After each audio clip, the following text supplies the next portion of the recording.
He'll figure it out sooner or later. How about now? Come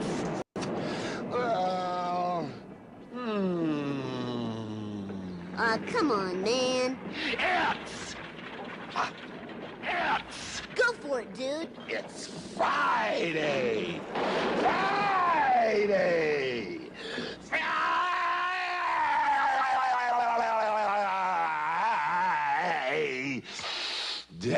It is Friday here on SDH AM. John, hear you there. Thanks for coming by, as you always do. Man's hair's out of control. What else is new on that front? So here's the rundown for the morning. We're going to be going a bunch of different places, a bunch of different divisions, because there's a lot going on. And that's kind of why, we have all the time that we have. And a reminder, AST is tonight. SDH AM Saturday again tomorrow. SDH AM Sunday is Sunday morning, 9:05. On tomorrow's show, we're going to catch up with Maxie Vieira, the head coach of Asheville City, on the women's side, as they caught their flight 4 hours ago, or at least I think they left Asheville 4 hours ago to catch their flight to get up to Vermont Green for the national semifinals in USLW. We'll catch up with him tomorrow morning, batting leadoff on SDH AM Saturday. And we'll go over everything that happens today, and we'll have that on Saturday, and we'll have everything that happens Saturday on Sunday. That is Saturday morning.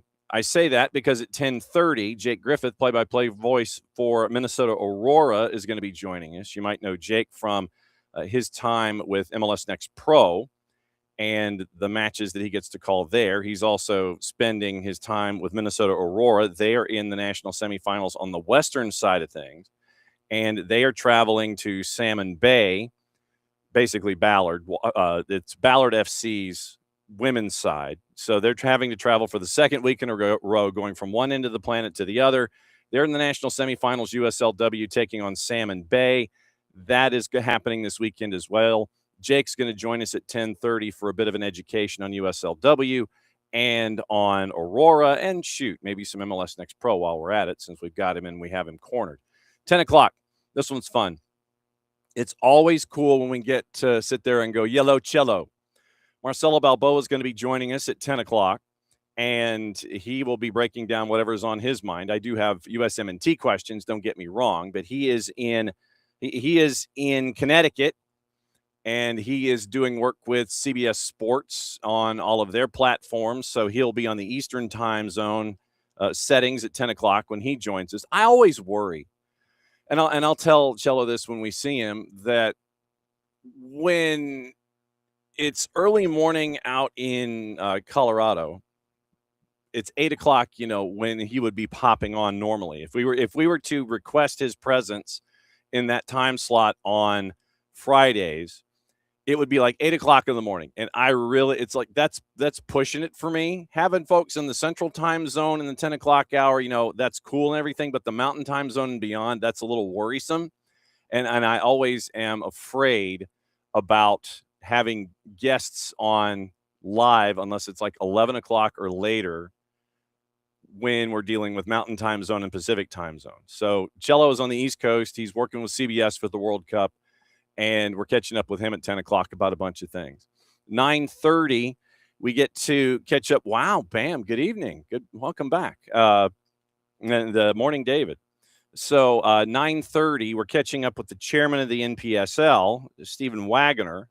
Because I think the last time that we caught up with Steven, it was when he had accepted the job as chairman of the NPSL. And I think we caught up with him in his car as he was going back and forth from all 38 jobs that he has. So I wanted to find out, when we have him on this morning, what it's been like as chairman, how the season's been going so far. And the other reason that we have Steven Wagoner on this morning is because of a decision that was made by the NPSL, and it is a decision on their part to look at their future, and it is a change in their model, and that's why we wanted to have him come on for an explanation of the why and what it might mean and all this kind of stuff. So the bottom line is with the NPSL, and that'll be probably the bulk of our conversation, is that the NPSL is considering changing how they work. And it is an interesting thought that is crossing their desk. And so we're in conference finals right now with the NPSL. And the NPSL, just to give you an idea, for those of you that might have missed the announcement that came out earlier this week, they're continuing, and this is from the release, and our friend Gary Moody, who helped us get Chairman Wagoner on the hop for this one. They're continuing their evaluation of a new organizational structure designed to strengthen the league, create greater value for the member clubs, and expand opportunities for commercialization, strategic partnerships, and innovation. Right now, they're a 501c6. And I will ask what a 501c6 is compared to a 501c3. Proposal under evaluation for the NPSL is would transition the league to a member-owned structure where the league member clubs collectively own the league, continuing to maintain complete ownership of their individual clubs, brands, intellectual property, local sponsorships, and community identities. Proposal also preserves flexibility to admit a strategic partner of up to 10% ownership, provided the partnership delivers strategic value beyond capital alone through relationships, expertise, commercial opportunities, and other resources to strengthen the league.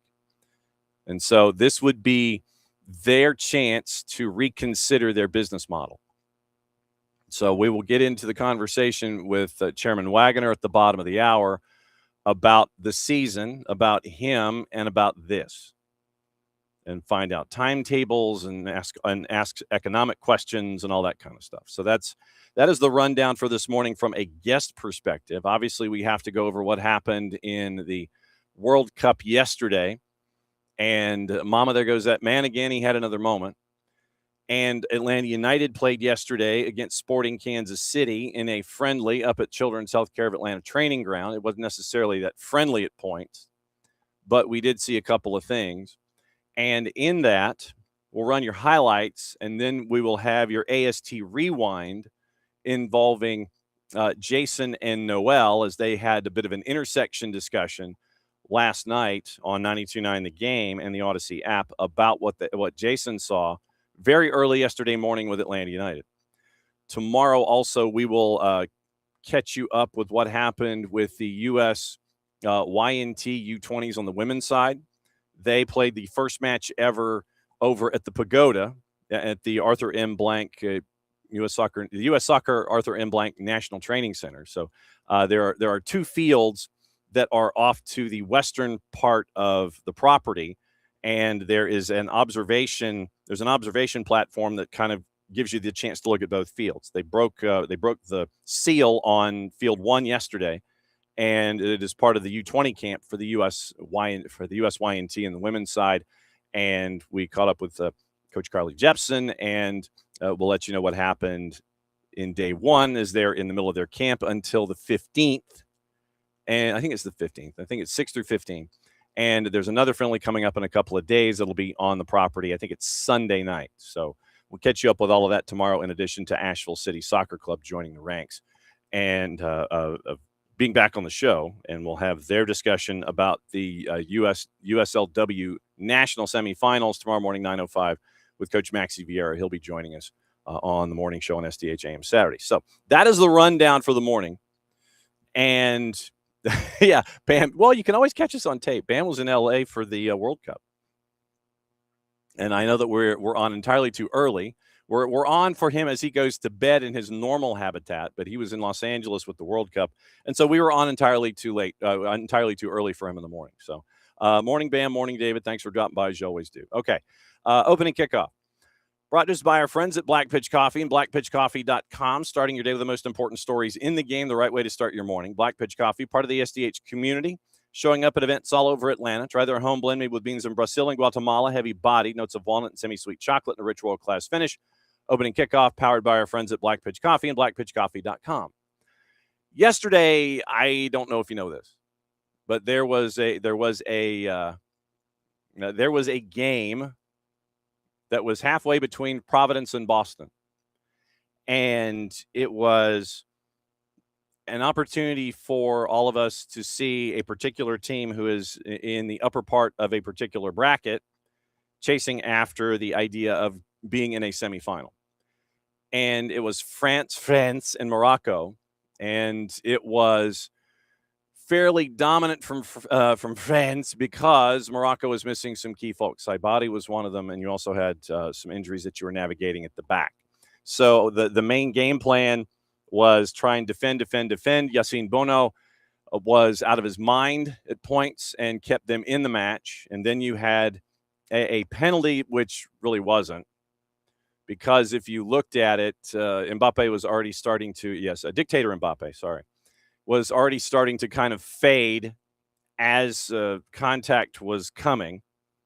So Nazraoui's coming across to try to win the ball and stop Mbappe. So as he's coming across, you see the fade happen from Mbappe and slide tackles coming. Mbappe starts to kind of drift and go down.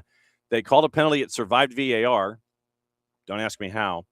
But Mbappe's PK was saved by Bono. And this is another stat that I didn't know from our friend Ben Jacobs. Yassine Bono has saved 7 of his last 9 penalty kick attempts. And that does include after 120 minutes in shootout. But he's saved 7 of his last 9. Saved the penalty kick attempt from the dictator Mbappe. Ball don't lie. But then it would be a goal on the board. And you would have a moment. You would have a moment where we're all reinforced as to morning Knicks as to why Kylian Mbappe is in fact Kylian Mbappe. And so here is said moment, courtesy of our friends at Telemundo Deportes. Trata de bajar, duelo hace bien para Mbappé. ¡Golazo!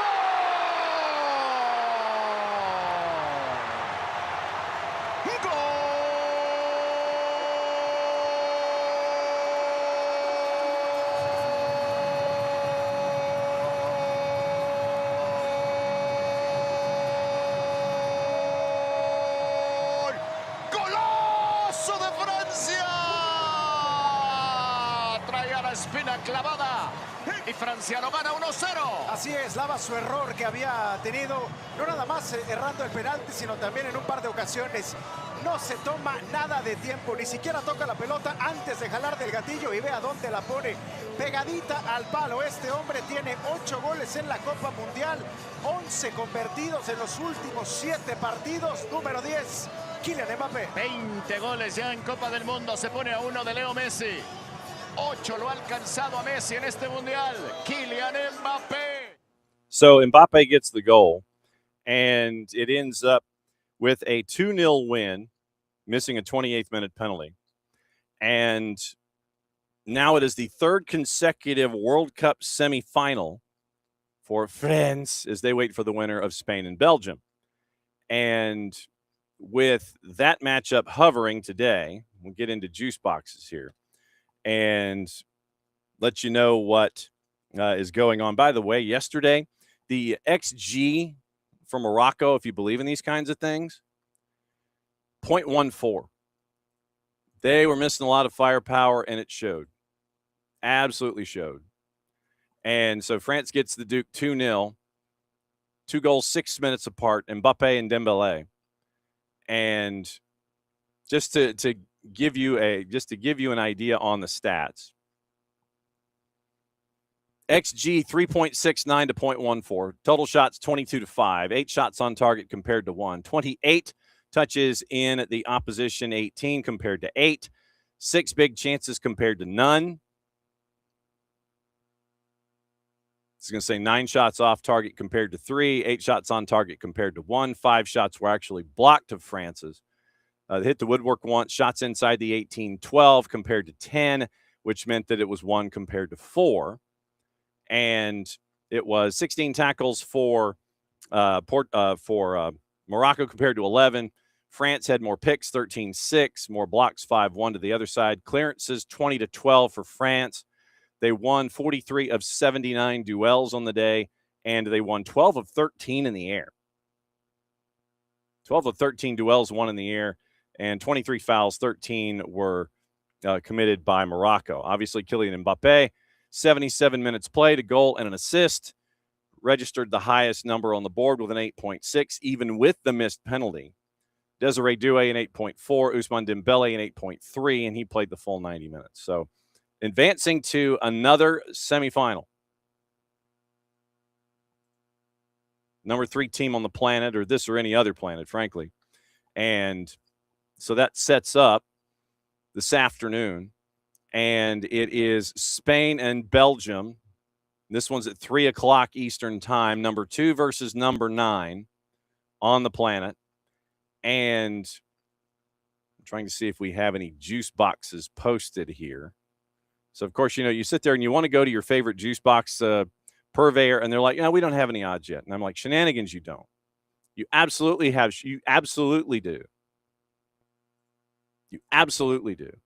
So I'm going to have to go someplace else legitimately to try to get juice boxes for this thing. And, yeah, whatever. Fine. Goodness gracious. Fine, I'll play here.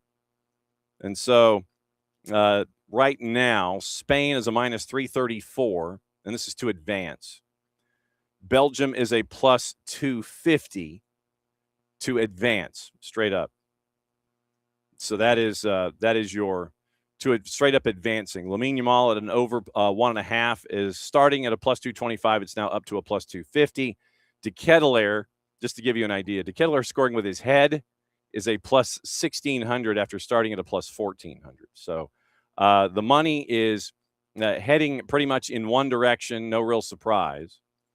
And it is minus 163 to win in 90 minutes. 90-minute draws a plus 300. Belgium is a plus 450. And once again, straight up advancing is a minus 334 for Spain and a plus 250 for Belgium. So however you wish to take those juice boxes, you may take those juice boxes in that particular direction. So that is the rundown of everything attached to this matchup.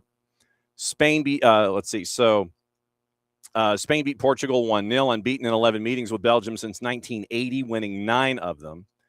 Oyarzabal has 24 goal involvements in his last 18 national appearances. And they remind us that Mikel Merino came off the bench at 90+1 to get the winner against Portugal in the last round. Belgium has scored 12 goals in their last 3 World Cup matches, averaging 4 per.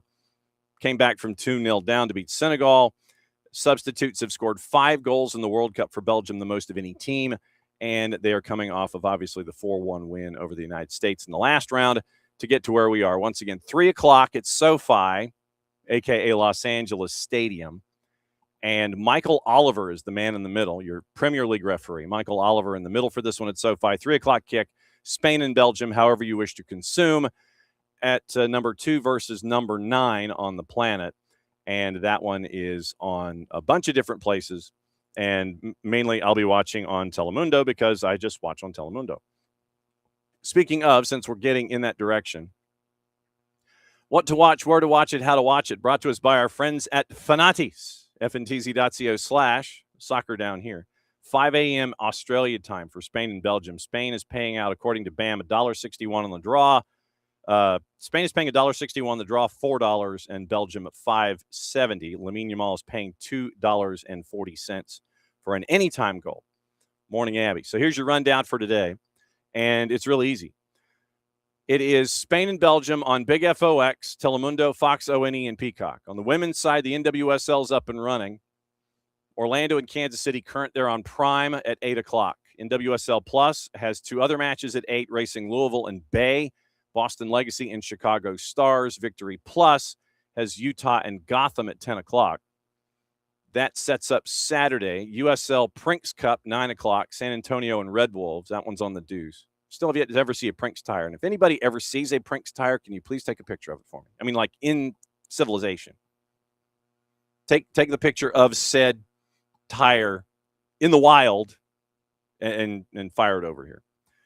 Quarterfinals on Big FOX, Norway, England, and Argentina, Switzerland. That's at 5 and 9. Same on Telemundo. ESPN Plus is going to be busy. Prinks Cup all over the place on your Saturday. It is starting with Roots and Spokane at 3 o'clock. noon Western kick, Oakland announced that they are not going to be spending the 27 season at the Oakland Coliseum. They're going to find another place. You have 4 matches at 7. You have 5 at 7:30. You have 3 at 8, 1 at 8:30, 2 at 9, 1 at 9:30, 2 at 10, and 1 at 11. So that is Prinks Cup weekend on ESPN Plus. Fox ONE has your quarters. Fox Soccer Plus has Can Champ. It is leg 2 of Saint Laurent and Forge. They played in the midweek. It was a 1-1 draw. That one's at 3 o'clock Saturday afternoon. Peacock has your quarters. Veeks has your U19 Euros with Spain and Germany. That one's at 2 o'clock. Northern Super League, who has taken an equity stake, an equity interest from Apex. That is a doubleheader on the Plus. Toronto and Ottawa is at 4. Calgary and Vancouver is at 7, which sets up Sunday. Fox Soccer Plus has 2 other legs of the Can Champ. It is Forge and Saint Laurent at 4. CF Montreal and Vancouver is at 7:30. ESPN, Big ESPN, has Seattle and Portland at 4, as does ESPN Deportes. The Plus, Victory has Denver and Houston. That is at 7 o'clock. And that is your weekend of what to watch, where to watch it, how to watch it. Brought to us by our friends at Fanatis, ftz.co/soccer down here. And what that does is it gives you another window and streaming service to a bunch of things. And it will give you opportunities to check in on a lot of the A and B divisions in South America that you might not have ready access to. You get CDO and CDO Plus out of Chile, Liga 1 Max Pro out of Peru. You get TVV out of Venezuela. But if you have a cable system here based in the southeastern United States and you have the Spanish-speaking package, you probably already have TVV, and you don't have to necessarily – you get it because it's an add-on on Fanatis. You get TIC out of Argentina, which means you get Copa Argentina and their coverage of Argentina in the World Cup. You get everything BN, and I mean everything BN because that means you get Libertadores, you get Sudamericana, you get their activity in European leagues, which means Poland, France, and Turkey. And you also get everything in the Middle East and North Africa, which means you get AFCON, WAFCON, which is coming up in a couple of weeks. You get all the Olympic qualifiers and all of the other matches that go on in the African continent, Middle East and North Africa. You get that as well on all the BNs and Fanatis, ftz.co/soccer down here. So a very, very busy weekend. And that reminds me, considering that the NWSL is back, I've got to go and catch back up with Jen Hildreth and find out what is up with Jen. And we can get our NWSL update and find out what it's like for her to be a tough mother. And get the book. It's really great anecdotal stories that Jen has pieced together about really the difficulties of multitasking as a mother these days in the orbits that we share and the jobs that we have. And so it's great anecdotal stuff. It's Tough as a Mother, Jen Hildreth. Go buy the book. And I mean that. And I have my autographed copy here in the office HD. So it's great to see other people tackle the idea of something that they didn't think they could do or didn't think that no one would be interested. And then they end up doing it and it gets the response that it is. And so it's an affirmation about what you can do and who you can be. And, digging into something that you didn't know was a part of your DNA.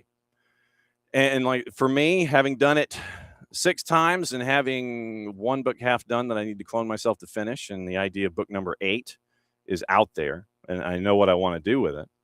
That's the one thing. If I could clone myself, that's where I would finish up book 7. That's where I would start book 8. And it's, but yeah, it reminds you about doing all of the things that you didn't think you could do. And it's a great reaffirmation about your own abilities as an individual. So very, very cool stuff there. No, I am not brought to us by our friends at Telemundo Deportes. So that was the one highlight from yesterday. And like I said, tomorrow morning, 9:05, we'll be back for SDH AM Saturday. We'll catch up with USLW, get you caught up with everything, a World Cup and all of that. Okay, it is 9:30. And wasting no time, No time wasted. It is an opportunity for us to catch up with someone who the last time we caught up with him, he had just gotten his gig. And we'll see if he remembers this story. We're bringing Steven Wagoner, the chairman of the NPSL, hanging out with us here this morning. Morning, Mr. Chairman. How are you, sir? Good morning. Fantastic. Thanks for having us. Oh, always. Last time you were on with us, you had just assumed the mantle and the addition of the business card, the addition of the line on the business card for being chairman of this league. What has it been like since you have been chairman, to be a chairman of the NPSL? What's it been like for you? I think it's good. It's funny. I always look at the leadership roles probably a little bit uniquely, but to put it really simply, right, I'm here just to represent membership, right? And so one of those things that we've been doing, sometimes it sounds very straightforward and simple, but it's listening to membership, coming up with some good strategic plans, and executing on that. And I think we've done a good job with that. You're in conference final time right now. How many places do you have to be at any given moment with all of the playoffs going on? How much is your head on the proverbial swivel, keeping an eye on who's advancing in the postseason? Yeah, it's funny, but between the World Cup and and then you've got the NPSL playoffs, I think it's a great time for soccer and a lot of great games. Selfishly with Virginia Atlantic, I'll throw a little plug here with our group and Virginia Dream was a great matchup. 3-1 at half, ends up 3-3, goes into overtime 4-3. Unfortunately, what didn't work out for us, but they're a great side, and there's a lot of good games like that going on. And so I think that's what's great, whether it's for, the sporting component or for the fan, I think it's a great time for soccer. What have you learned about the NPSL as a league, whether it's as an owner or a chairman or both? What have you learned about the league in this past year that kind of reinforces the path that the NPSL is on? I think I think there's a few things, but one of which is obviously we've got a great group of owners who are passionate about the game, and then naturally when we're in some of these different rooms, whether it's with U.S. Soccer or other professional leagues, other amateur leagues, and so forth, there's a great respect for the league, and I think that's a great thing, and I think now what we look at and we say, hey, look, the league has to evolve. It's been around for quite a long time. And I think there's some small things that we can do a little bit differently. And naturally, I think we'll continue to have a great path moving forward. Now, this gets to kind of the bulk of the discussion here in our segment. And for those that may not know, yes, we believe in hydration breaks. Yeah, it's absolutely. So proper hydration for guesting is always important. For folks that may not know machinations when it comes to business IDs and things like that, I know a lot of us know what a 501c3 is. Yep. The NPSL is a 501c6. What in as English languagey a way as humanly possible, but if you have to go into economics, go for it. How would you explain how a 501c6 is different from a 501c3 and what we're used to seeing when it comes to corporate structures and entities? Yeah, so I think the easiest way to put it is there's different ways to structure charitable organizations, right? And so, I think what we're looking to do with the NPSL is say, hey, it's always, the intention has always been to be member driven. And I think when this is a little bit before me, and I've been in the NPSL for, almost 15 years, but it used to be a private organization. It converted for certain legal reasons into a nonprofit. And it's just always run that way. But I do believe that one of the unique things to it, is that, it's always been member run. And so whether it's as a nonprofit, and how we've structured it and the difference between a 501c3 versus a 6, it's small stuff, right? It's just the way that it's structured to keep it really, really top level. It's still a non-for-profit, right? All the money stays in the organization and goes to, the members and everything. A lot of it's raised, to be fair, by the membership. It's a contribution from the members into the league to pay for league expenses. So I think now what we're looking to do is commercialize the league and look at a different entity structure that, we believe could, help make us more and more successful as we move forward. Earlier this week, it was announced by the league that you're looking into this idea, and you're continuing the evaluation of organizational structure, creating greater value, expanding opportunities, commercialization, strategic partnerships, and innovation. And so you're now looking at this idea of the proposal under evaluation, transitioning the league to the member-owned structure, league members collectively owning the league, continuing to maintain complete ownership of their individual clubs, brands, intellectual property, local sponsorships, and community identities. Proposal also preserves flexibility to admit a strategic partner of up to 10% ownership, provided such a partnership delivers strategic value beyond capital alone to relationships, expertise, commercial opportunities, or the resources strengthening the league. That's from the release. How far back were the discussions to go down this route before the announcement was made 3 days ago? Yeah, so I've been on the board for quite a while, and I think this has always been something that has been discussed, and for whatever reason, it was never actioned upon. And so when I took on this role in December, I said, hey, there's 3 objectives that we have for this year. One of which was to get representation with the U.S. Soccer Federation, so we ended up running for the U.S. Soccer Adult Council. And thankfully and graciously, we were voted in, right? And that's on behalf of the members of USASA, other affiliate national leagues and regional leagues, and so forth. And so obviously, we want to try to represent them in addition to what we're doing, and make sure that everybody, is growing within the adult game. So that was one of the pillars. The next one is, how do we restructure into something that attracts new owners, right? Also naturally encourages retention, right? It's almost like owning a house versus renting a house. If you own your house, you're naturally going to take care of it probably a little bit differently than if you're renting it. And that's probably the easiest way to put it.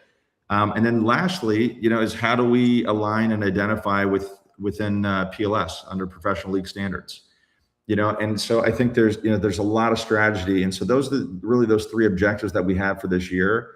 Right now, we've got a lot of support on the restructure, which is fantastic. And so, I think what we're trying to do is be transparent. We've done informational meetings with lawyers and, on the finance side, accountants, you name it. Then we've had, multiple months for members to ask questions. Then we've done live Q&A sessions. And I think that's a little bit different approach. In the past, it's been, hey, this is what we're doing. And, it's not even the NPSL. I think in a lot of situations, you get, 50 or 100 people in a room. It's like, hey, how do you navigate this where people feel a part of it, can ask questions, but it's not also, something where things get sidetracked. And so I think my objective has been how do we have that right balance there? And I think we've done a good job with that. So what we're going to do is repeat what we've just done, on the first piece of presenting it to the league, which first took place in January. Then we took a month or 2 to just, get all of our ducks in a row. Then this next phase that we did, was about a month ago, and that was presenting it formally to the league, right? Outside of me just presenting it. And then now we're moving into the presentation of the operating agreement and reviewing that. And that's never the fun stuff, but it's obviously needed, because I think what we want to do is set the league up, not just for the next couple of years, but 10, 20, 30, 40 years from now. Hey, like we've got the principles in place, so then that way, whoever's leading it, running the show in the future, or, whatever the league turns into, it's been set up the right way from the get-go. And that's our intention. How many franchises are currently in the league or planning to be added to the league for 27 right now? Yeah, so we've got about 70 in the mid 70s that are either active, inactive, or have already committed to the league for next year. And then, I think one of the challenges that we have, which is a good problem, right now, with our membership buy-in, people are paying the full membership fees. So, we're not charging, it's not $1,000. It's a $25,000 membership buy-in. And the reason why I say it is because the owners that are coming in, they're serious, right? Like Fuego just came in, and they were formerly USL-1, right? Like, and that's not to name drop the different leagues or this or that or whatever. It's more of, we're trying to attract an owner that, yes, can put a good product on the field, but also recognizes, hey, this league, in order to be successful and for the teams to be successful, we need to be able to push the envelope forward, and the expectations of ownership need to continue to increase. So we're being very strategic on, our expansion moving forward. We've got some more teams in the pipeline, which is fantastic, and we think with some of the announcements and other projects that we're working on between now and the next, 6 months, that the NPSL is going to be positioned, very well moving forward. Is there one question or concern in the first 6 months of 26, as you've had these two stages of presentation, that has come up more than any other topic when you're back and forth is there with ownership groups and franchises? Yeah, I think my head goes in a couple different directions, and the reason is one of the beauties of the NPSL and the amateur game, and this is any league at the amateur level, is you have a lot of different perspectives and a lot of wide levels of ownership, as far as whether it's net worth, financial backing, and so forth. Some teams are literally trying to bootstrap their programs and spend the least as possible. And some are putting in hundreds and hundreds of thousands of dollars over that, 2 or 3 months time.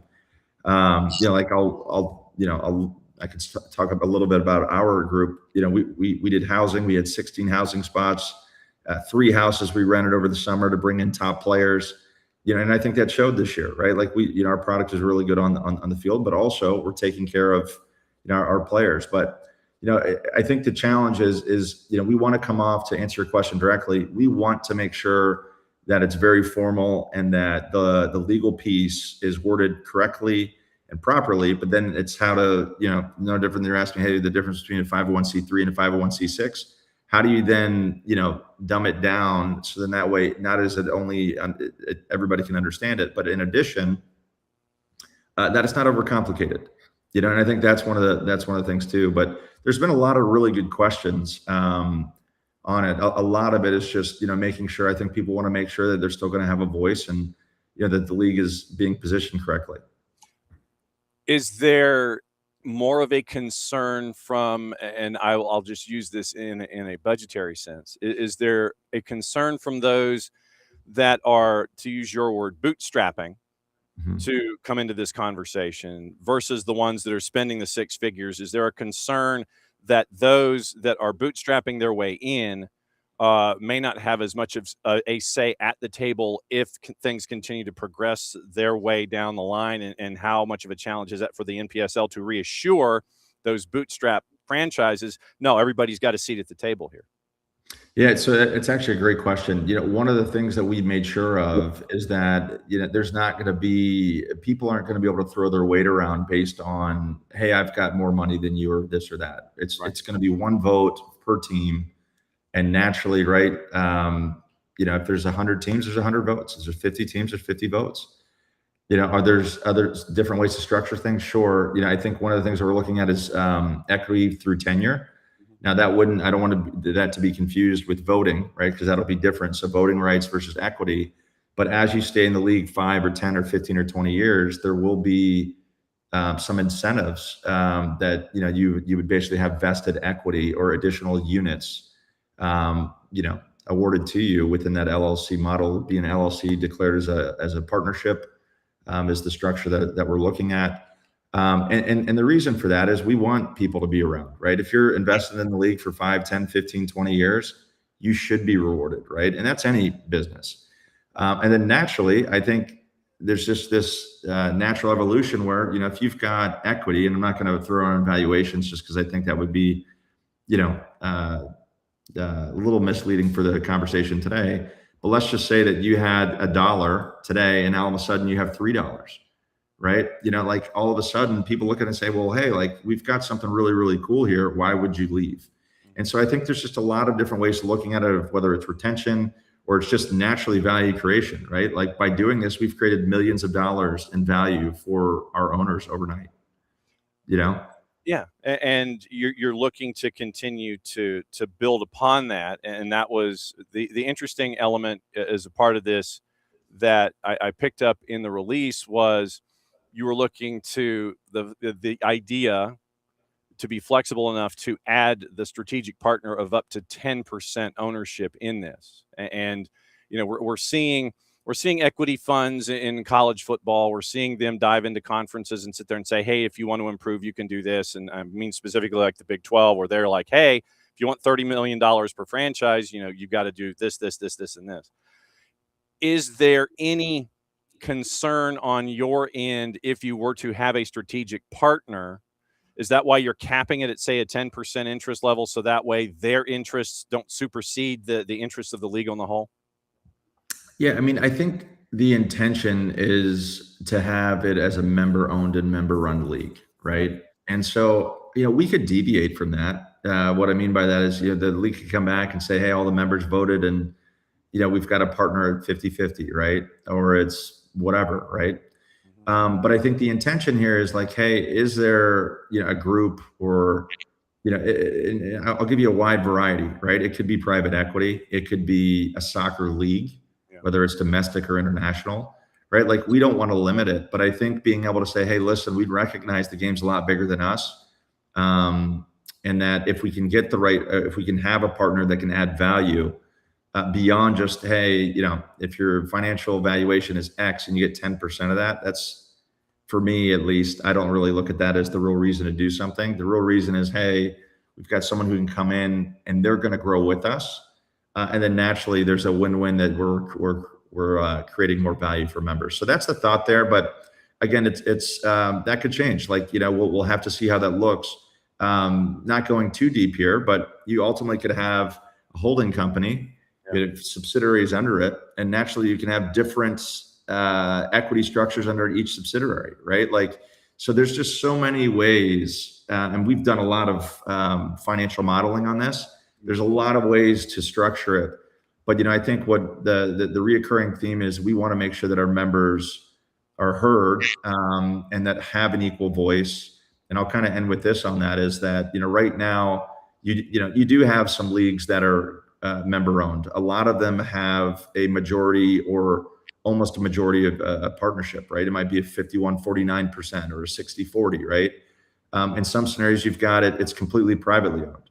Some scenarios, it's a franchisor franchisee model, right? So like, there's no right or wrong way to do it. But I think what we're doing, this will be one of the first leagues that comes out that I'm aware of at the amateur level, saying, hey, this league is fully owned by the members, and it's an equal thing, right? So everybody's got a fair vote, fair opportunity at the table to voice their opinions.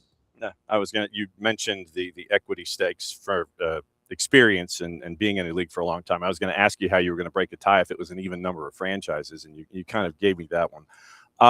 When it comes to the growth of the NPSL in general, what is the league missing? And I'll use that word in quotation marks, to get to that next step of where you and the hierarchy and the owners and the franchises, what are you missing to get to that next level of success that you're looking for? Yeah, I think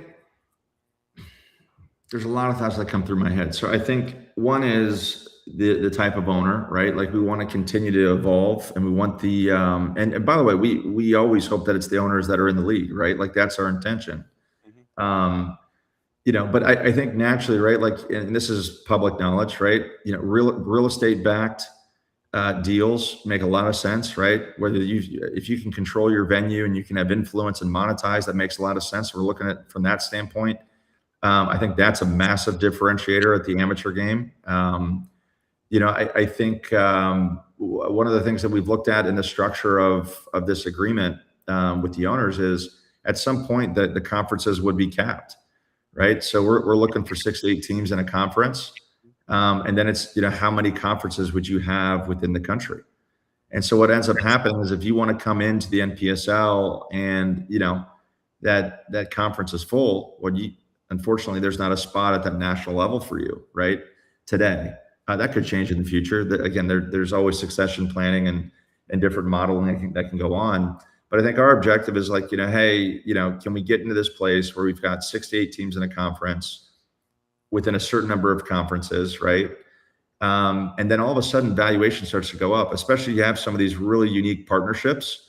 And I'm kind of throwing some teasers in there a little bit, because we've got some things in play that I'm hoping over the next 6 to 8 months, people are gonna be like, wow, that's what they've been working on, But then naturally you've got exclusivity, and that's what's going to drive valuations. That's what's going to drive interest and continue to make the league relevant.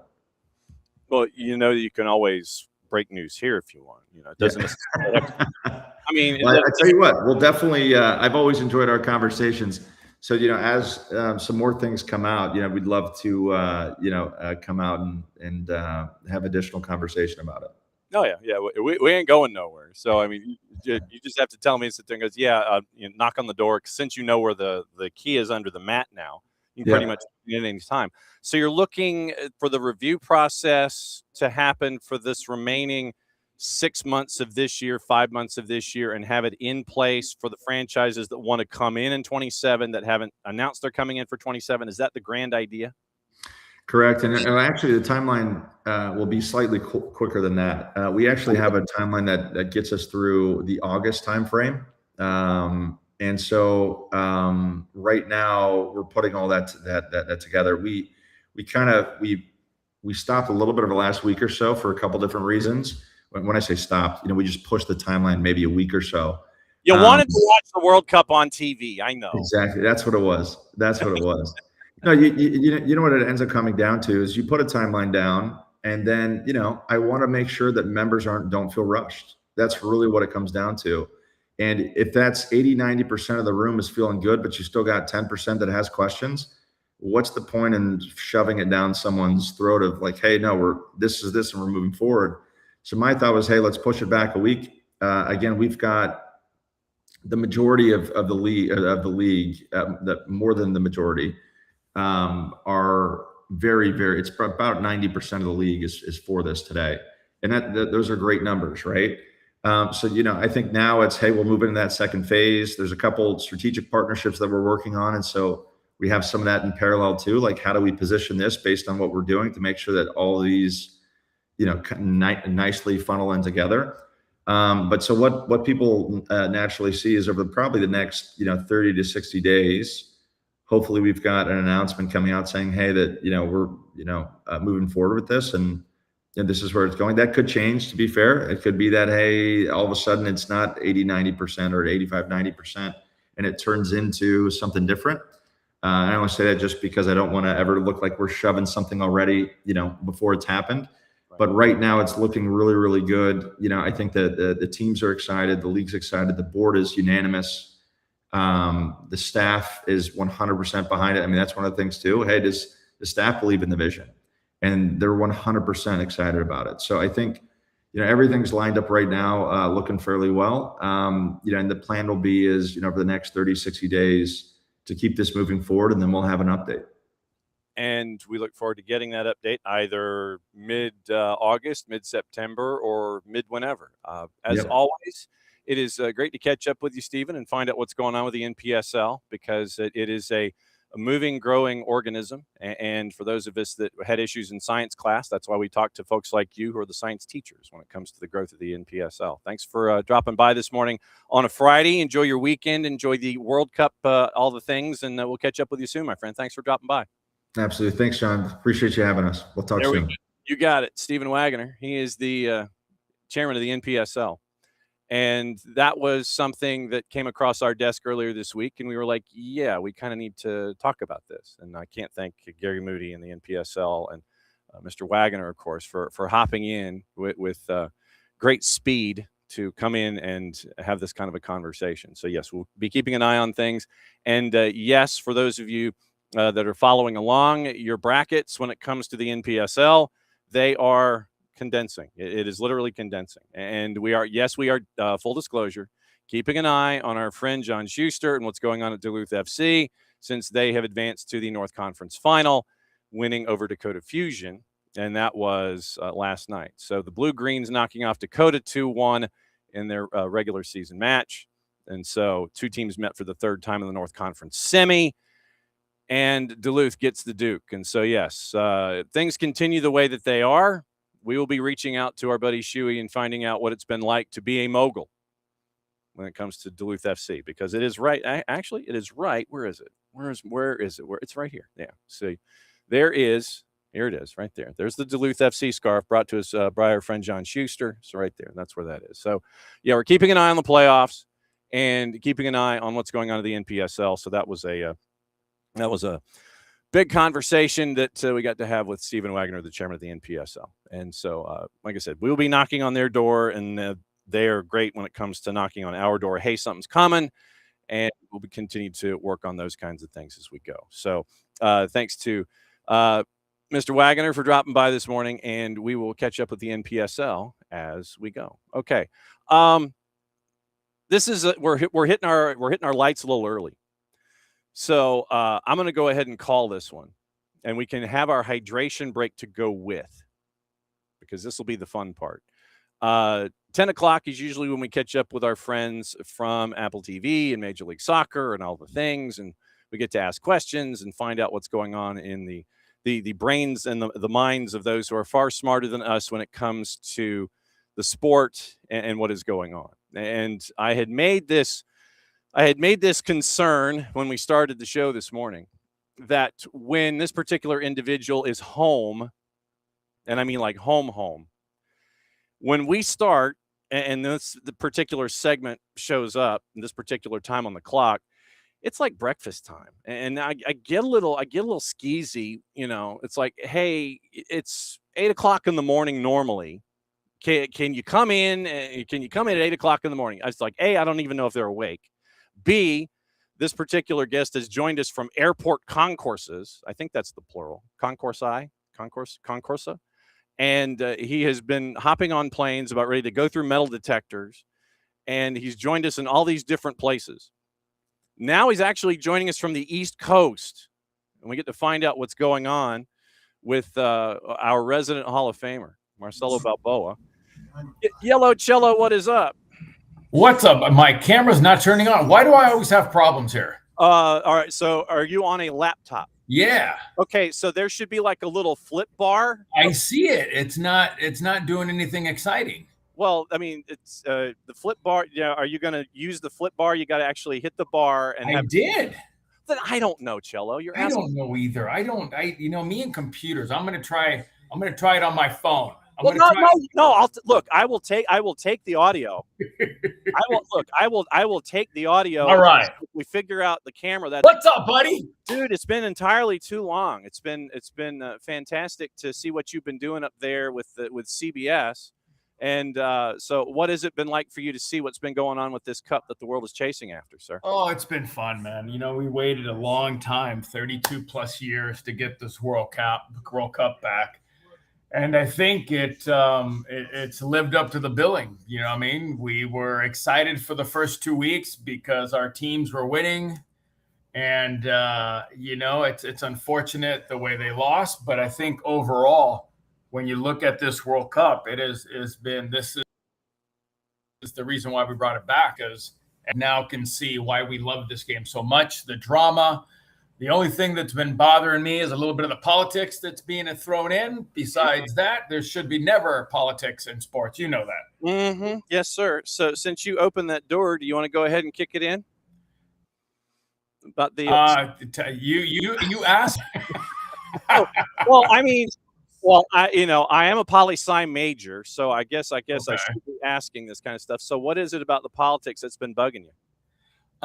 Listen, I think that in life, the president should call the president country and discuss soccer or discuss sports or discuss rescinding a red card. I think that was absolutely ridiculous that he came on air and said he saw the foul. I know sports. Trust me, I know sports. Yeah. But then he rephrases and says, well, I didn't know what a red card was. Well, if you know sports, you know what a red card is, my friend. There's no way that he should be calling and getting involved in sports matters, in his opinion. And, you know what I mean? It's just, for me, it's too much. It's a beautiful game. Mm-hmm. And the worst thing you can do is have politicians get involved, unfortunately, and start talking to the FIFA and to start talking to the head officials to rescind. At the end of the day, it made us look awful. It made us look absolutely as a joke, a cloud over our head now of our sport, of President Trump calling FIFA and asking to rescind that card. You know what I mean? It's not something that it's in our sport. Nope. So now we get into the USMNT and what we got to see with a full roster after decisions and such, and superseding articles, and these two articles, two A plus B equals C, and all this kind of nonsense. Yeah. When you look at the M&T, and they were number 11 in the world, number 12 in the world, somewhere between 11 and 15, depending on the day. Right. So they lose in the round of 16. Yeah. And I know that there's a lot of hope that was attached to it, but you landed where you are pretty much when it comes to world rankings. I know it's disappointing, but that's kind of where it is. Yeah. I can't disagree. We are who we are. I think the problem is and I hate this sometimes because we've done something we've never done in the World Cup. We've won 3 games. Yeah. It's not a win and 2 ties. We won 3 games. That's historical for us. Yeah. Our expectations were so high. 32 million people watched the United States play. So everything was going in the right direction. Unfortunately, you know what? Everybody had a crap game. Absolute crap game against Belgium. They made a few changes. We never adjusted. It was really the first test that we were going to have. I think real big test of a team that's in the top 10. And they hit our weaknesses like we all thought we had. Yeah. Our goalkeeper's feet were not great, and it showed in that game. Tim Ream, we were all worried about Tim Ream at 38. It was going to happen. And I take it back. He's had a great World Cup. Yeah, we played teams we were supposed to beat. We dominated and controlled them. But when we played a real team that was going to challenge us, we made a few mistakes. And when you call out names, you've got to call out Serginho Dest, Tim Ream, Matt Freese. So it sucks. Mm-hmm. We didn't reach the goal we wanted, which was a quarterfinal. Yeah. And when it comes to Mauricio Pochettino, technically he is sans contracted. Like it's overdone. If you were Grand Exalted Poobah of U.S. Soccer, which I know that you already are, but I'm asking you this now, would you re-sign him to a new deal?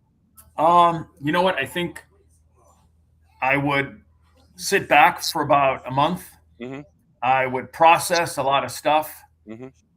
I would talk to some key individuals, do my due diligence, and then I would make an informed decision.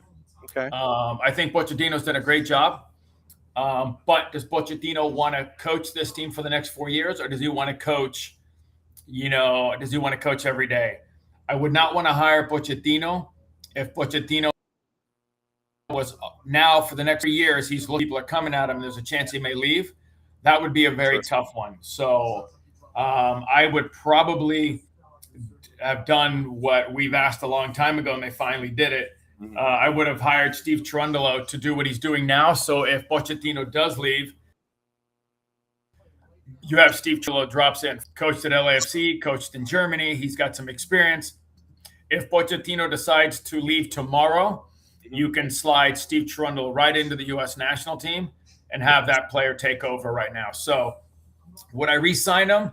I think I'd have to really sit down and make sure that he 100% to this project that he started. Because listen, I never lost faith in him, but a lot of people lost faith in him, because the results, the players, and this and that.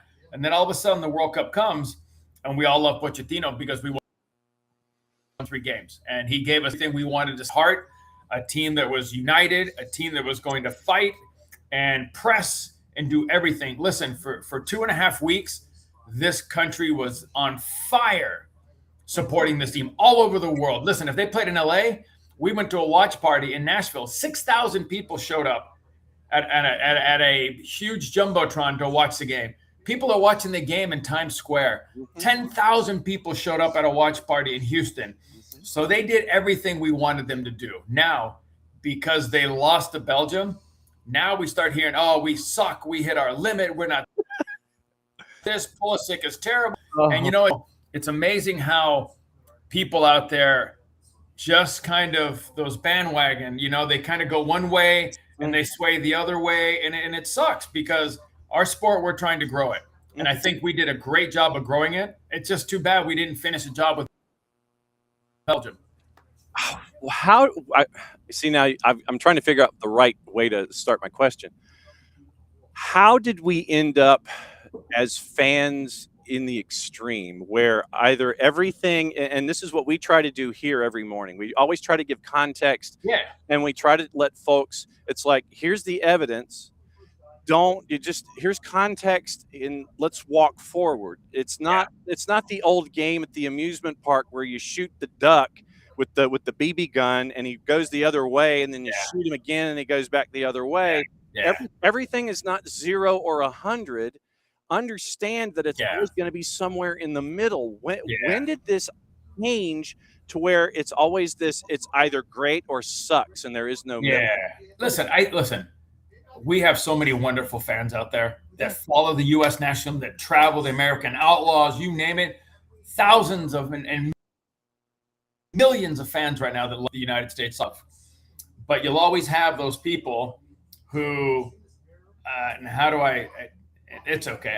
You know what? I've kind of learned throughout the years to kind of get my voice. I kind of kept quiet when I played. Mm-hmm. Nowadays, you just want people out there who are trying to make money off soccer, guys that go out there, women that go out there and kill you after they looked. I told you we don't have world-class players, and that's fine. Listen, that's everybody. Listen, this is what I love about our sport. It's subjective. My opinion is my opinion. I will never try to convince anybody of my opinion, but I have my opinion. But there are people out there who have their opinion who will call you a moron, who will call you an idiot. You know nothing about soccer. And I sit there going, okay, I've got my coaching licenses. I've actually coached at the academy level. I've coached with the under 20s and the under 16 national team. So I'm sitting there going, I'm giving you my experience of what I think. And that's it. And people believe online. And I laughed the other day because I'm sitting here going, okay, because I watch CSI, right? You watch CSI? Yeah, the original, yeah. Okay, so by me watching it for 5 years, does that make me an expert in forensic files or forensic evidence? And does that make me a private investigator or a cop? No. I mean, no. Gil Grissom knows what he's doing. I do not. Exactly. But that's like me having an opinion, telling those guys they're always wrong, and going online and giving opinions that I have no clue in. I've just watched TV, and what I see on TV, I'm giving you advice. And a lot of people who have never kicked a ball, a lot of people who have never played the game of soccer, call me and all of the ex-players morons because we have the wrong opinion. So I think that's where we've got to change a little bit and be a little bit more positive towards our sport. Listen, we have more viewers in one World Cup final than NFL or any other final you put in the United States. We'll have 1.3 billion people watching the World Cup final. That's pretty damn good. Mm-hmm. Our sport is the number one sport all over the world it's played. Mm-hmm. You know what I mean? Mm-hmm. And we've been fighting for 32 years. Think about it. Other countries have been playing for 100 years in their leagues, or 80 years, 90 years.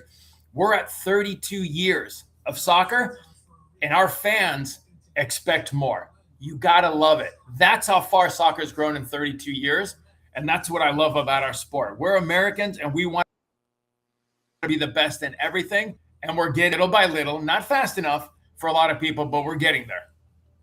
And I think it's the incrementalization to create a word that drives people crazy. It's like progress can take many forms.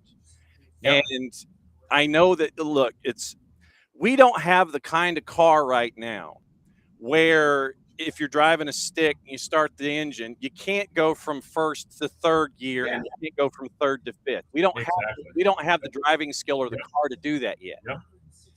And right now it's like, all right, find the gear, make sure that you can push the clutch in enough, and then when you get into traffic, then you can navigate everything. I mean, that's one of the things that we tried to talk about here on the network is rising tide lifts all boats. Yep. And if you grow the game together, regardless of where you are, instead of ishing on it and saying that everything is crap, then you come off. Everybody had a crap game. The game sucks. That's not the way to live, man. No, listen, it's too easy to be negative in this world. It's always harder to be positive. You know what I mean? So when I look at this team, people give me a hard time. They call me an asshole. They call me everything. I've even had, when I remember when I did the World Cup 20 years, I was getting death threats. because I was being overly positive. Oh yeah, they were dead. They were. Yeah, it was ridiculous. Whoa! Oh yeah. And I think it's quite funny because, all we want to do is help grow our sport. Yeah, I played a long time ago, and they go, "Oh, you guys live in the past." No, we don't live in the past. We live in the now, and we want to see this team grow. And growth to me is MLS. Look at all the players MLS is bringing into play now. Look at the stadiums we have. Look at the training facility. I heard players the other day, Holland was talking about the training facilities and how wonderful it is here in the United States. So we're doing our job here in the United States. We're growing this sport. Listen, it's going to take time, and we just want to see a good foundation. We want to see it grow. And I think right now, when you look at the sport, yeah, you know what? We had a bad day. Great. We had a bad day. So that bad day, now we suck and we don't have the players to do anything. Well, I can tell you this, John, on any given day, on any given freaking day, this team could beat any. They do have the players. Now, can they do it consistently? We've proven that we haven't been able to do that. And that's fine. That's part of growth. But on any given day, we could beat anybody. And I think that's a good sign of where we were 32 years ago compared to now. So I love our fans. I love what we're doing. Now we just need to do it on a more consistent basis. And this is why we love having you on, because one of our voices of reason, one of our oracles of reason, Marcelo Balboa. I said that. What's funny? I said that to Eric Winalda the other day. He called me to be on his Sirius show. Yeah. And I said to him, he's like, and Marcelo's joining us. And I said, yes, the voice of reason. And you are the voice of reason in this show. I'm like, okay, I get it. Well, we like to have folks in line with us, There you go. It's like, we got a line that we're like Red Rover for soccer. Red Rover sends Cello right over, and he gets to hang out with us here. Yes. So then let me ask you this on a couple of different ideas. Yeah, man. When you see Lucas Harrington for the first time when the season kicks back in, what are you going to talk to him about? What a great World Cup he had. We all miss penalty kicks. The fact that you're a center back and you stepped up to take a penalty kick is fantastic. That's not going to define your life. That's not going to define your career. That's not going to define who you are. It's just part of the game. I've missed penalty kicks. Messi's missed 4 out of 8. So I will tell him what a great World Cup. I will tell him, if there's anything I can do to help you, let me know. I'm here to help, because I want to see you succeed. I want to see you have a career in Europe. I want to see you develop into the player you belong and the player you deserve to be. So that's what I would tell him, because you know what? 18 years old to step up and take a penalty kick in a knockout game, pressure, my friend. That's pressure. And he missed it. He hit the crossbar, and that's just reality. I mean, I've missed penalty kicks. Everybody misses penalty. I don't know anybody that hasn't missed a penalty kick that's played soccer that's taken one. You know what I mean? So the kid's a good kid, man. He's a good kid. He's got his head on straight, and he's got a bright future. And the reason I ask is because of what you were talking about, because about you specifically, what you were being talked about on social media, and then Lucas misses, and he's getting ished upon. Oh yeah, as an eight, and this is the perspective I think that a lot of folks lose a lot of the time. Yeah. It's like he's an 18-year-old kid. Yeah. And it drives me crazy sometimes when you're sitting there. It's like, look, he's 18, he's on the world stage, and he's handling that moment. I mean, he's doing that. I mean, you get a guy like Jonathan Tah who steps up in the 6th, then Leon Goretzka doesn't. Goretzka, he's catching everything known to mankind from German fans. Jonathan Tah steps up, and he airmailed it, but he stepped up in the 6th, which is even more of a pressure situation. But I mean, you're telling an 18-year-old kid on social media that he's basically a worthless piece of you-know-what. Yeah, like I said, I think that I hate when because you buy a ticket doesn't mean you have the right to abuse an athlete. You know what? Everybody here's what I've learned. I don't know what's going on in your life. I don't know what problems you're having. I don't know what issues you're having. And we all know that family issues, other issues in life affect you as an athlete. But I feel that sometimes because people pay, they've had a few drinks, that they feel they have the right to say whatever they want. You know what I mean? And I always say, well, how would you like it if I had a few beers and I went to your work and started screaming at you the way you scream at me in front of your colleagues and your coworkers, and I've got about 10 of my buddies sitting at your office, right in front of your office, screaming at you like you do to them. You know what I mean? So I don't think that we comprehend sometimes that athletes are human. Athletes have issues. Athletes have problems, but they think because you make millions of dollars, what problems do you have? You would be surprised of all the problems athletes have, especially with mental health. Yeah. With the pressure you put on yourself. So, but listen, our sport wouldn't be, or any sport wouldn't be where it's at without the fans. So we appreciate them, but there's always a few that just take it a little too far. Yeah. Another couple of minutes with our voice of reason, our oracle of reason. And I mentioned Lucas and Jonathan Ta as kind of a way to talk about Christian Pulisic a little bit. Yeah. And how many times have you, because I know that you have in your career, how many times have you suffered an in-game injury and tried to gut it out no matter how serious it was, and you couldn't do it? You know what? I'm going to say this. I never judge anybody because everybody's pain tolerance is different. Yeah. Everybody has a pain tolerance that they can live to. And there's other players that can't handle that much pain, and obviously I can't talk about Christian because he's got a minor fracture. He's got a bone. I get it. But listen, the times I don't like to compare because people say, oh, you live in the past. I don't live in the past. The problem is in the past was that we didn't have enough players sometimes. So, yeah, you know what? I did take an injection for 6 weeks when I had a broken toe to put my foot in my shoe so I could play and I wouldn't feel my foot. You know what I mean? I played. It's supposed to be 12 weeks.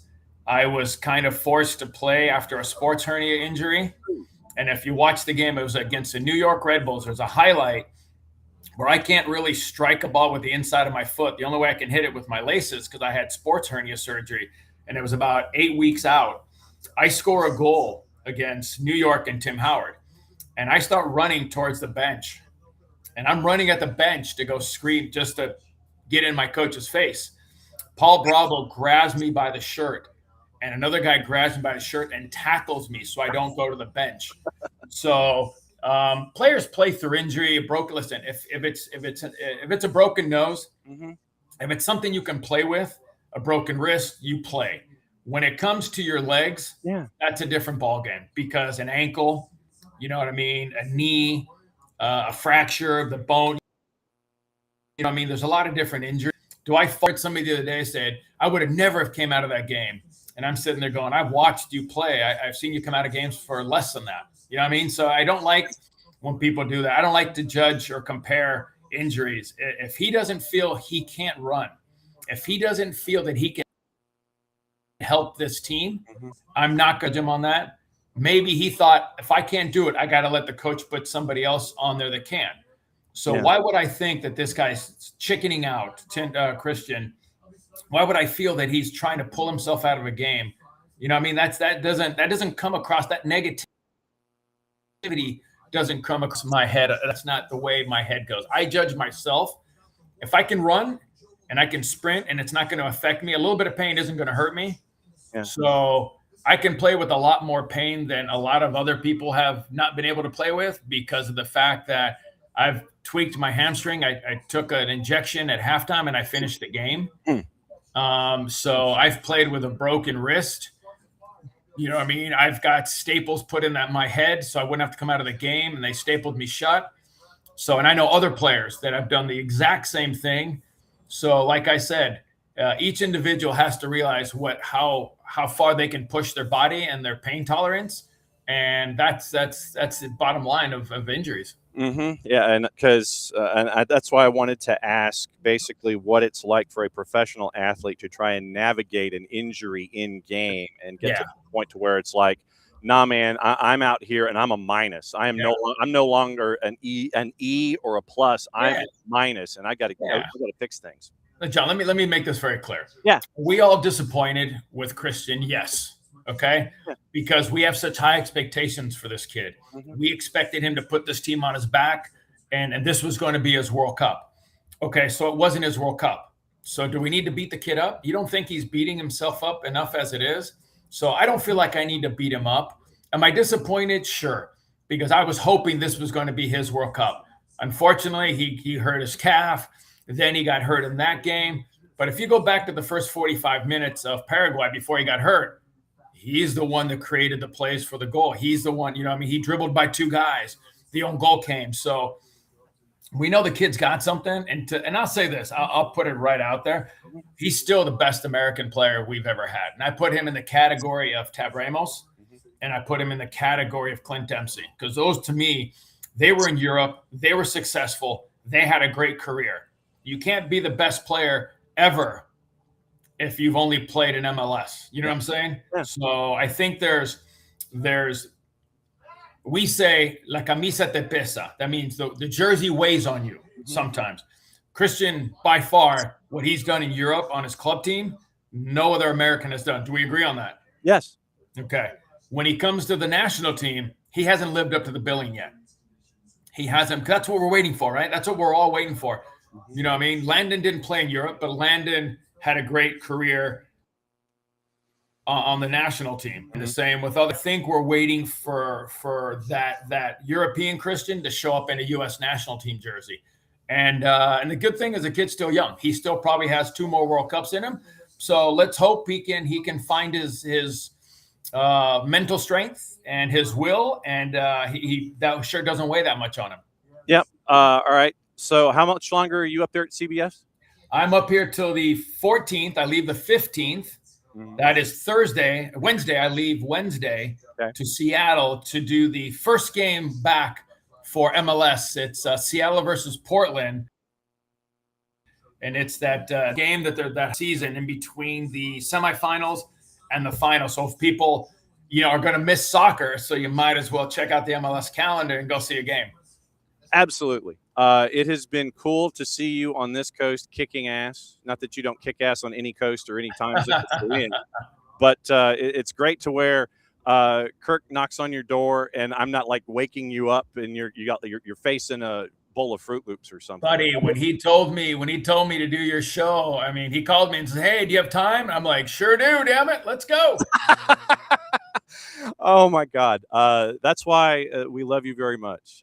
You are fantastic. And as one of our oracles of reason and an OG with us, it is great to catch up with you on the variety of topics. And when you get to earn us our explicit rating on a Friday, that's always a bonus. There we go. I'm here to help, my friend. I'm here to help. So just go kick ass, and we'll be knocking on your door soon enough, and you can come in and crash anytime you want. That's what we're Buddy, here. As soon as I ever go to Atlanta, I'm crashing there. You know that. Fantastic. Be safe, my friend. Go get it, brother. Have a great day. There he goes. It's Marcelo Balboa, and Yo Cello. That sounds like that sounds like a sitcom. Yo Cello. That's a sitcom. But no, it's always great to catch up with Marcelo Balboa, and it's rare when you get to have a Hall of Famer. And he just kind of is like, yeah, I'm in, I'm talking. And as you can tell, Marcelo is always very, very tight-lipped, very demure.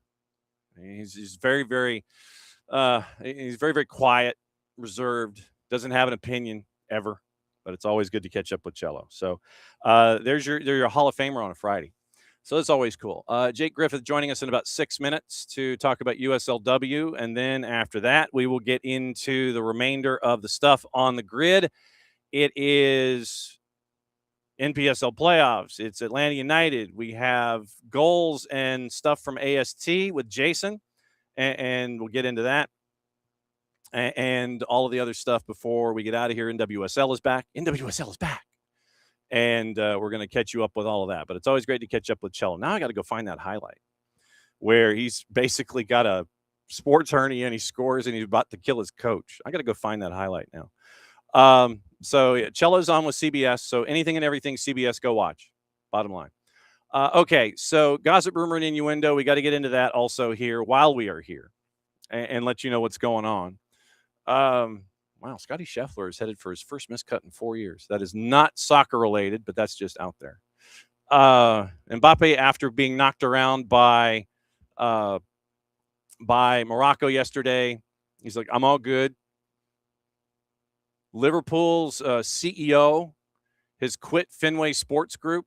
Michael Edwards, Chief Executive Officer for football for Fenway Sports Group, he is out.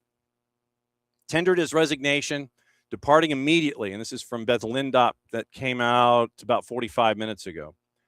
Tendered his resignation, departing immediately despite having 1 year left on his deal. Following his exit, FSG President Mike Gordon expected to take more of a hands-on role in the day-to-day running of Liverpool. Departure compounds, according to Beth, the sense of transition at Anfield. Arne Slot, having already been replaced by Andoni Iraola. Doubt over the long-term future of sporting director Richard Hughes, who appointed Iraola and whose contract expires in the summer of 27, amid links to Al Hilal and the Saudi pro. FSG described Edwards' exit as, quote, the culmination of a planned transition following the completion of key strategic priorities, end quote. However, sources told ESPN's Liverpool American ownership failed in their efforts to convince Edwards to stay after he expressed his frustration over the lack of progress in expanding their portfolio. FSG explored more than 20 different clubs, including Bordeaux and Malaga, before shelving plans to add another team to their stable earlier this year. Edwards departs with the key role of bringing them the Premier League title in 25. Statement from Edwards. And 4 of the top 10 signings arrived last summer. Isak at 125, Florian Wirtz at 109, and these are all in pounds.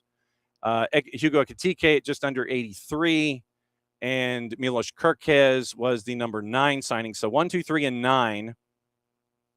Or is it 1, 2, 3, and 10? 3, 6, 10. So 1, 2, 3, and 10 go to Liverpool, and it didn't go well. So Edwards out at FSG. He's leaving it. He's leaving FSG. And let's see, Arsenal have signed on a battle after Barcelona exit. Jorge Jesus has been named the new head coach at Portugal. That's officially official. Then gossip, rumor, and innuendo as we go. Let's see. So that is talk. Okay, transfers. Here we go. So here's your up-to-date transfer stuff. Trending rumors, both Uniteds, Manchester and Newcastle, interested in Nico Williams, according to the BBC. Both clubs believed to have registered interest in the Welsh international. 37 of 38 matches last year, versatility playing both sides of the defense. Arsenal set to push forward with an approach for Club Brugge attacking midfielder Christos Solis, according to the 3-letter paper. Gunners are reported to have identified the 24-year-old as a potential replacement for Besiktas-linked Leandro Trossard, as they're closing in on an agreement around £35 million. Solis previously played in the Premier League at Norwich 5 years ago. Move isn't expected to impact their pursuit of Morgan Rogers. Manchester United lining up a move for AS Roma's Manu Kone. According to Team Talk, 25-year-old believed to be an emerging option for United, who've identified him as a better fit for manager Michael Carrick's squad than Camavinga at Real Madrid. Said an offer worth around £50 million would be required to land Kone. There is a potential competition for him emerging from Liverpool, Chelsea, Arsenal, and Manchester City, basically all the big wallets. So keeping an eye on that. Arsenal, Bayern Munich, Chelsea, City, among several clubs keen on free agent center back Elijah Upson, according to the 4-letter paper. The 18-year-old son of former Premier League defender Matthew Upson recently left Spurs after turning down a professional contract offer, ending an 11-year spell at the club. So he's been there since he was 7. Okay. Reported he will take time before deciding his next move after visiting the Gunners' training ground. Everton, Dortmund, Monaco also interested. Liverpool and Arsenal remain in talks with Lille regarding a deal for Ayoub Bouadi, according to Football Insider. Believe both clubs have informed the Ligue 1 side they'd be willing to include a 1-season loan-back clause in any potential move. Any deal for the 18-year-old Moroccan international still expected to require an offer worth £100 million. Said to see a Bouadi as a potential replacement for Inter Milan link Curtis Jones. Done deals. Pierce Charles, keeper, came through City's youth system before moving to Sheffield Wednesday in 21. Immediately joined QPR on loan after signing with City. Cole Campbell from the Atlanta area joining Bundesliga newcomer Elversberg from Dortmund. Born in Houston, getting a 4-year deal through June of 2030. Mentioned on a battle on a free, other rumors, and around the corner is our buddy Jake Griffith to talk USL-W and maybe some MLS Next Pro while we're at it. Jonathan David, Juve striker, intends to stay put at the club despite not being in their plans. That's according to Gazzetta. Corriere dello Sport, Luka Modric closing in on signing a 1-year deal to return to AC Milan. 3-letter paper. Manchester United in advanced talks with keeper Carl Darlow after he left Leeds at the end of his deal. Reports say the move could potentially be confirmed today. Football Insider, Wrexham are interested in Everton goalkeeper Mark Travers. They'll have Firefox, the browser, on the front of their shirt this year. Gazzetta, we mentioned Curtis Jones open to a switch. Reds demanding a transfer offer worth €40 million. Fabrizio Romano, Spurs defender Christian Romero attracting interest from La Liga and Serie A, previously linked with Atletico de Madrid. Sky, Freiburg and Swiss international attacking midfielder Johan Manzambi has agreed to personal terms with Newcastle, closing in on a £49 million deal to sign him. Florian Plettenberg, Dortmund see Cologne winger Said Al-Mallah as a potential replacement for Karim Adeyemi, who's headed to Barcelona. They want to negotiate a lower fee than the €50 million eval. Nicolas Schira, AC Milan looking at Strasbourg right back Guela Due. Tuttosport, Spurs interested in reuniting with PSG striker Randall Colomawani. Ben Jacobs, Crystal Palace and Fulham have joined leads in the race for Shea Charles from Southampton. Nicolas Schira, Sassuolo defender Tariq Muharrimovic is on the radar of two clubs in the Premier League. An offer of €40 million would be required to land him. I picked him up in my box of 50 50-pack Panini stickers the other day. I've opened them all. Now I have to plaster them in the book. Zion Suzuki, Villa could challenge leads in the race for Parma and Japan international keeper. That's Team Talk. 4-letter paper, Sheffield, exploring a move to sign Everton defender Seamus Coleman on a free, and he has accepted an invite to train with them. I am 2 minutes late, and Jake's going to kill me. So here's the deal. There are other things going on. That's why we had the chairman of the NPSL hanging out with us. We got NPSL playoffs going on. We have USLW national semifinals going on. Like I said, tomorrow morning, 9:05, we'll catch up with the head coach of Asheville City and find out what's going on as they get ready for Vermont Green. But now we go and catch up with our buddy Jake Griffith and find out what's going on with Minnesota Aurora. Where's your Aurora stuff behind you, Jake? Hey, look, listen, it's the same complaint that a couple people have raised to me on this media tour I've been doing the last few days. As I point out to everybody, I do have a scarf right here and an Aurora hat, but you know, we gotta keep it balanced and unbiased, right? I mean, no, you're talking Aurora here, sir. That's fair. That's fair. You got to slide that stuff a little closer to the middle. So the reason, like I said, we knocked on your door. We knocked on Aurora's door in the collective because, hey, folks need to know about what's going on in USLW because you have national semifinals. For those who have not had the chance to see as many matches as you have, how would you break down the season on the whole as we're now in the Final Four?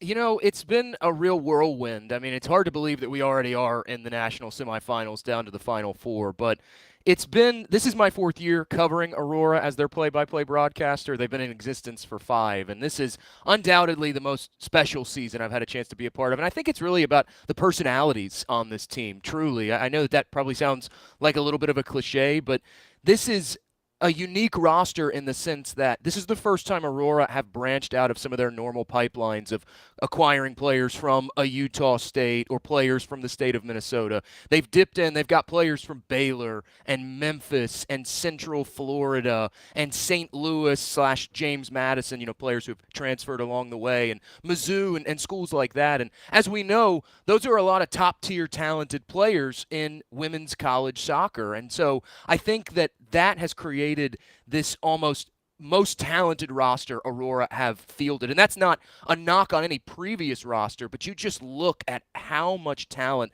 top to bottom is on this squad. And then it's come to fruition on the field. They've gelled almost instantaneously, which in a 12-match season in the course of the end of May through late July, that's a hard thing to do. I don't think people realize how difficult it is to come together that quickly in a 12-game season.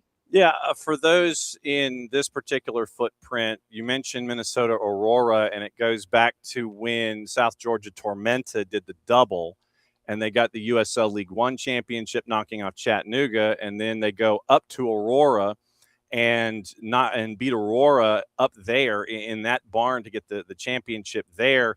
And a lot of folks might remember Sarah Fuller and her time in net and that particular roster that was there for that particular championship. But you're telling me now, instead of it just being basically B1G territory, they're advancing into the Big 12. They're looking in other places, and they're expanding their footprint into Old Southwest Conference and Big 12/18 category. This is interesting to me. Well, right. And I think that the roster construction, I think, underscores how much of a success this project has been. And I call it a project because, 5 years in, right? I mean, it really still is. Every year is a building off season, trying to find new ways to raise the bar. But when the folks that founded this club back in 2021, the Wes Berndeens, the Allie Schmitz, the Andrea Yoxon Company, the goal was to create more opportunities for women in soccer, but they also wanted to create a national brand that had real staying power. And obviously, we've seen a Aurora become that 5 seasons later. But I think the fact that they've created such a holistic experience for the players that they get in the Twin Cities.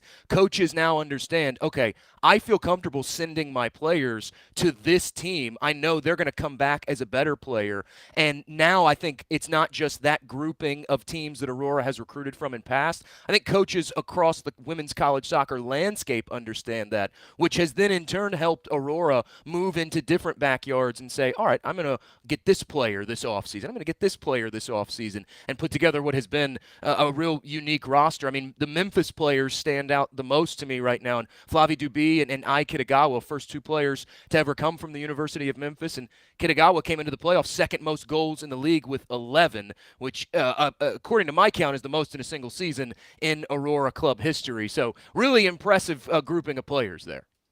When you look at the path that has gone on, I know that a lot has been made. It's been, if you look on social media, you know how Aurora feel about it.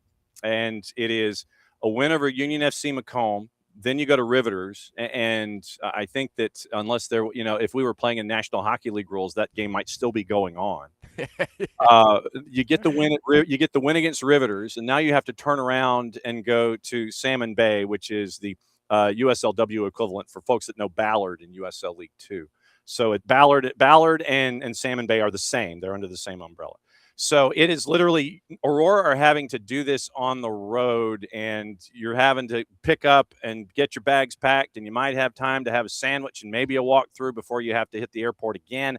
What has it been like to see this group do all of this, especially recently here on the road, and they're going to have to do it on the road again in the semis?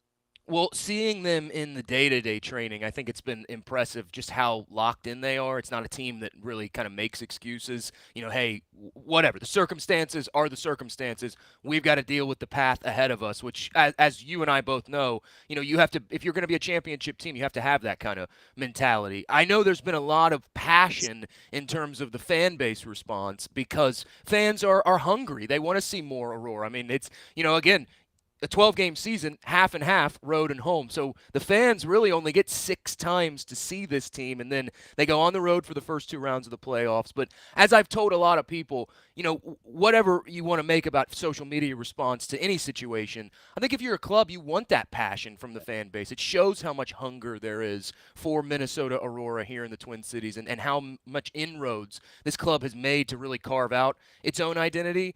From the actual X's and O's tactically of it, it's funny. I was actually talking to an MLS Next Pro coach about this on a production call yesterday. I've got a handful of games this weekend that I'll be doing, and we were talking about the idea of going in to a tough road environment, right? And undoubtedly, Salmon Bay, they do have a good environment. We saw the Capo FC match, great fan turnout. They were loud and engaged. And you mentioned Ballard. Obviously, the Seattle market is so hungry for soccer of any level. So Aurora knows they're going to be going into a difficult environment against Salmon Bay. But this MLS Next Pro coach, he said, it's funny because I have a different approach of it. The conventional wisdom is, okay, the onus is on us as the road team to find a way to take the home crowd out of it. The way I look at it is, actually, there's more pressure on the home team because you have to perform for your fans. They're expecting you to win. The conventional wisdom is that you will win because this is the 12th man, so to speak.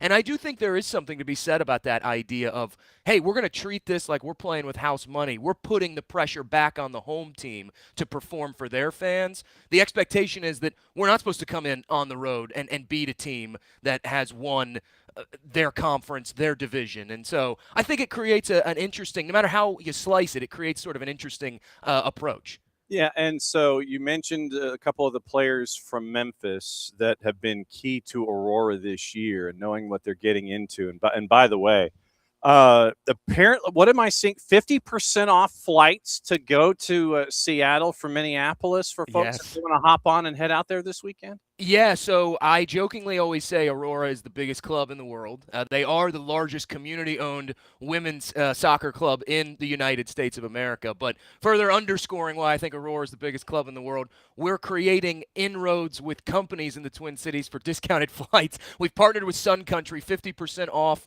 There's more information, mnaurora.com, the team's website. I think that's just so awesome. Right, and it's a Twin Cities-based company, right? Sun Country is a Twin Cities budget airline. Like, it's just so cool, and it really just speaks to who Aurora is as a club. Yep. So we mentioned the 2 players from Memphis that have made an impact. If you and I are doing the show open, and we're on the Aurora Global Network, obviously it starts out as title over wide. They've got the packed stadium there at Ballard, and you can't breathe.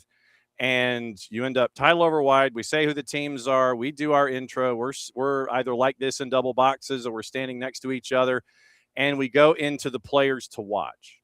Outside of those 2 that you've given me already, who else would fit into the Jake Griffith spot shadow in the players to watch in this matchup coming up against Salmon Bay?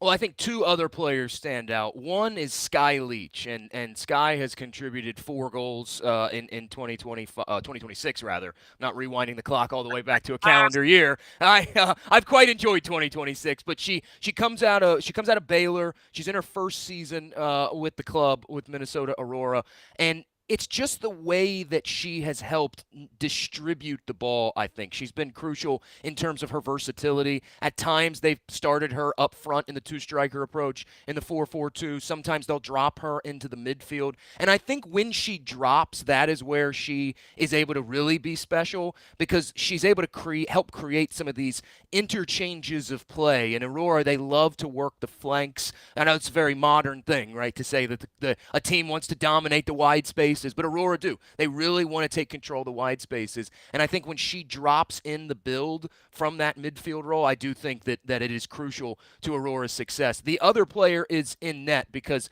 as somebody who was a lacrosse goalkeeper growing up and a hockey defenseman growing up, I love the defensive side of the ball. Have to give the nod to Taylor Fox in goal. She spent some time with Lexington SC, actually with Gainbridge Super League Golden Boot winner Kat Berry. Funny enough, they were both a part of the Lexington SC W League team the year before the Gainbridge Super League launched. Spent some time as well in the King's Hammer organization, and now comes to Aurora, and she's quickly climbing up the all-time leaderboard of individual clean sheets. She hasn't faced a lot of action this year, just about 15 or 16 saves, but you go back to that Pittsburgh Riveters match, and I think it speaks to what you want as a coach from a high-level goalkeeper. Yeah, she doesn't face a lot of shots, but when they call upon her, she comes up massive. Had a couple big claims of balls on crosses, a couple of crucial saves on breakout opportunities for Riveters to stymie them, and I think that she will be crucial. I know the one thing that Jen Larrick, head coach of Aurora, has talked about, just with the goalkeeper unit as a whole, is the importance of their communication and organization of the back line in front of them. And I think Taylor Fox does that better than anybody else in the USLW league. So in the conversations that you've had with Jen Larrick this week, as they're in study hall getting ready for this matchup, can you glean what they're the most confident about and what they're the most concerned about heading out there to take on Salmon Bay this weekend?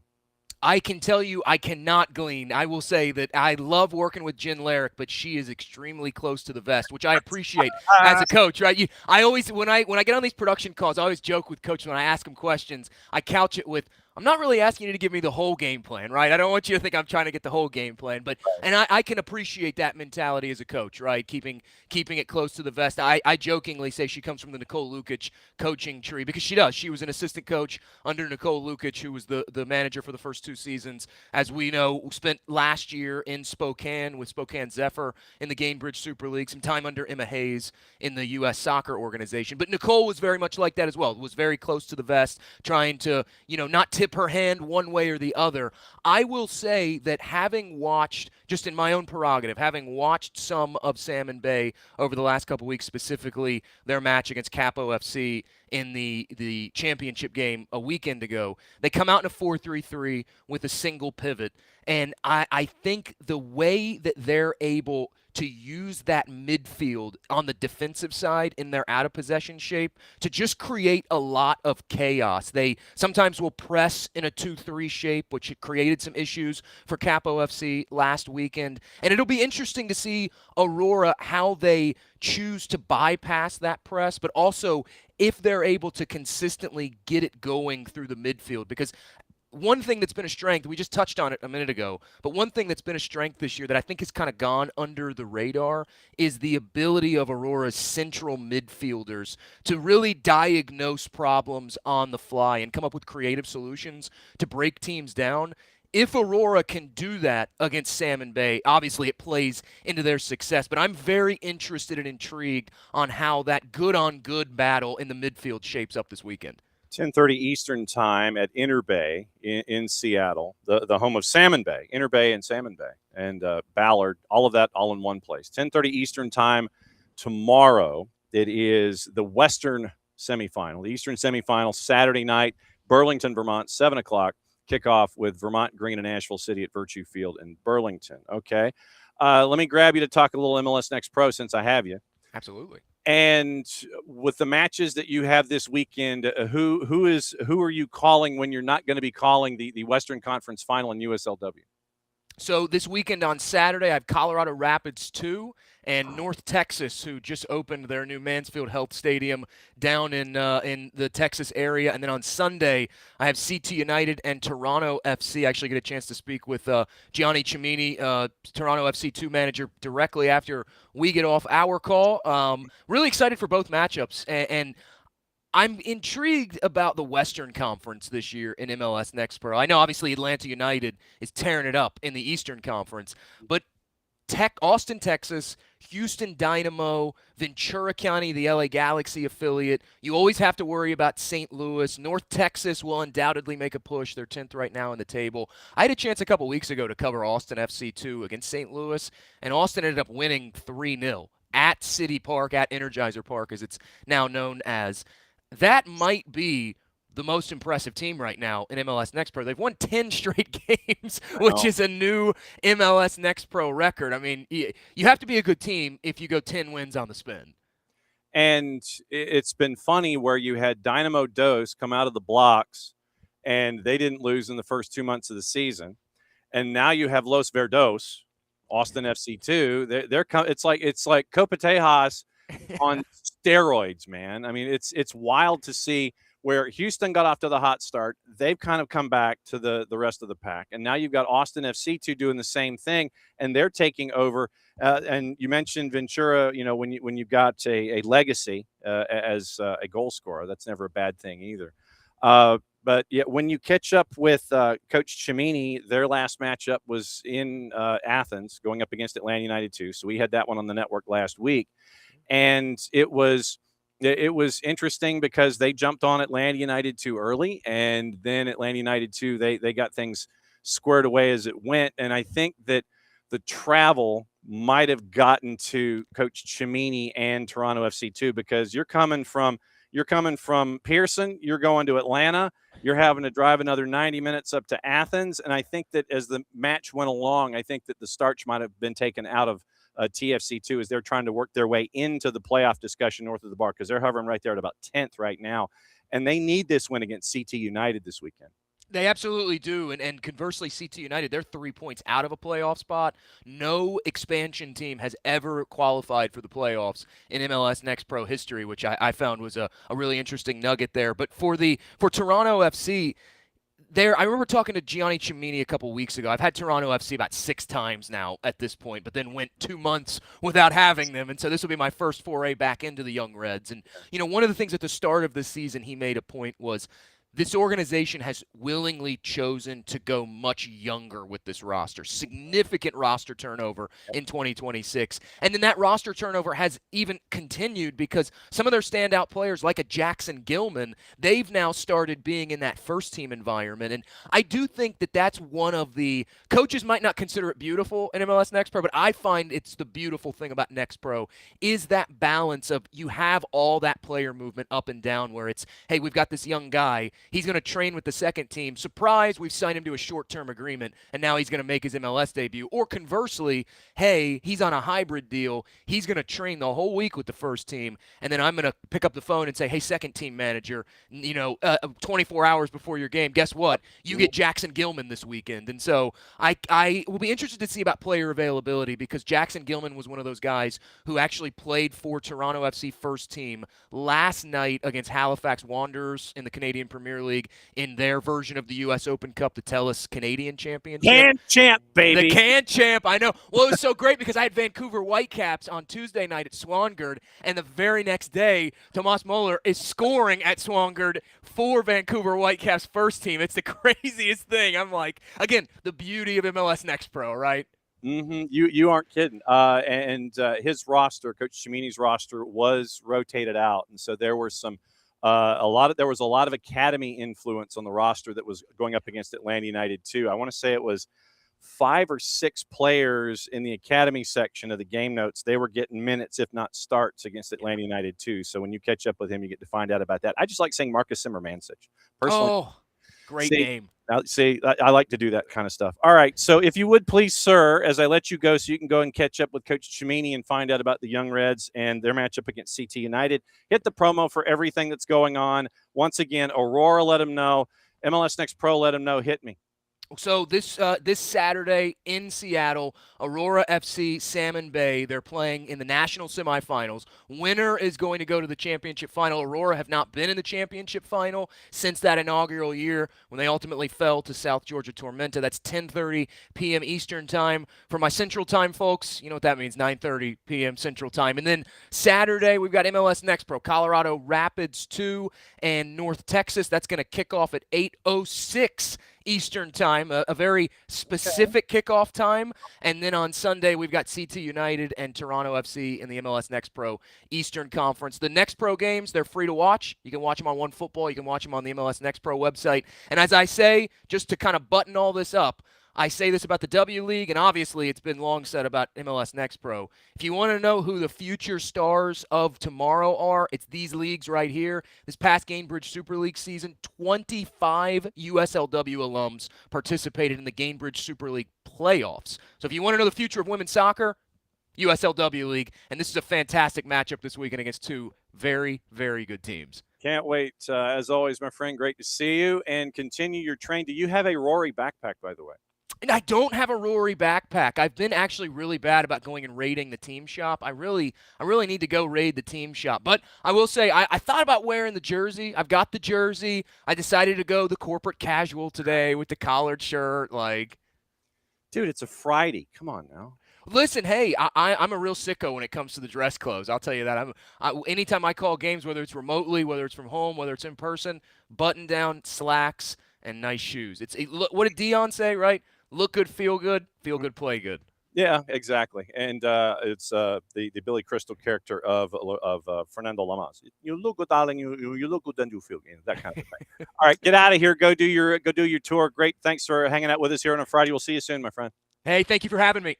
All right, there goes Jake Griffith, the play-by-play voice for Minnesota Aurora. When I reached out to each of the clubs, I was like, I'd like to have a presence before the games kick in, all this kind of stuff. Then I get an email from Jake. And Jake's like, sorry that I don't get to see you in MLS Next Pro, but I'm doing Aurora. And I'm like, ah. And so we had to have Jake on because we know of Jake. And so to have a familiar voice who could drift in here to the morning show and kind of sit there and go, here's what's going on. Here's your education in USLW, national semifinals.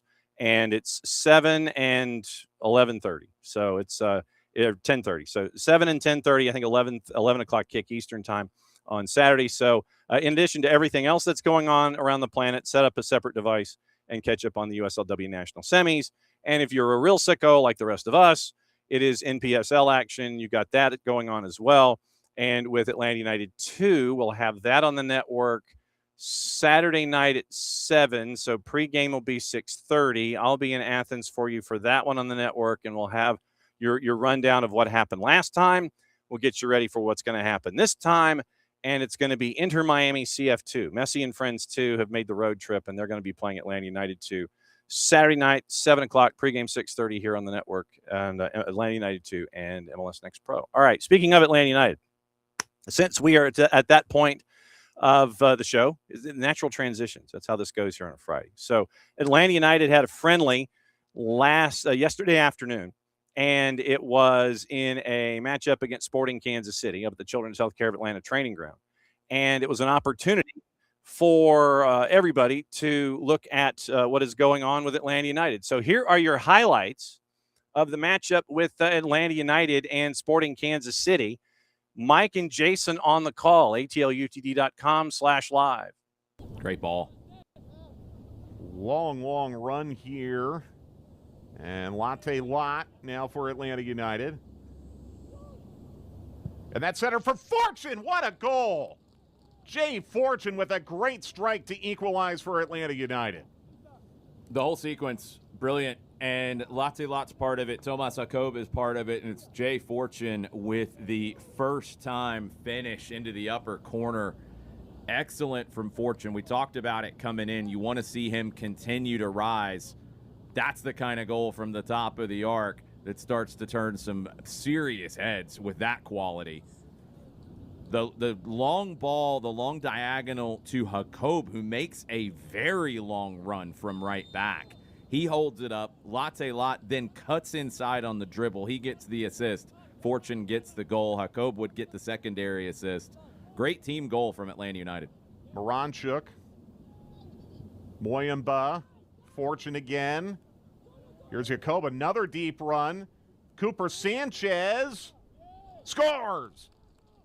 And Cooper really fired up as Atlanta United takes the 2-1 lead. Look, the way Cooper Sanchez plays, he is becoming a little bit of the heart and soul of this Atlanta United team. Constant emotion, constant pressure. You see it there. He's feeling the effects of the first 26 minutes, but he just stays with this. And he's able to get the little Trivela, the Tres Dedos.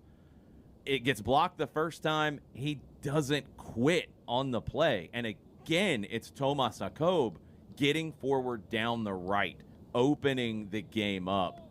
Great work from Jakob. Great sticking with it by Sanchez. 2-1 Atlanta. Luke Brennan seeing a lane. Played back to Luke Brennan now. There's his cross. Slammed home by Cameron Dunbar.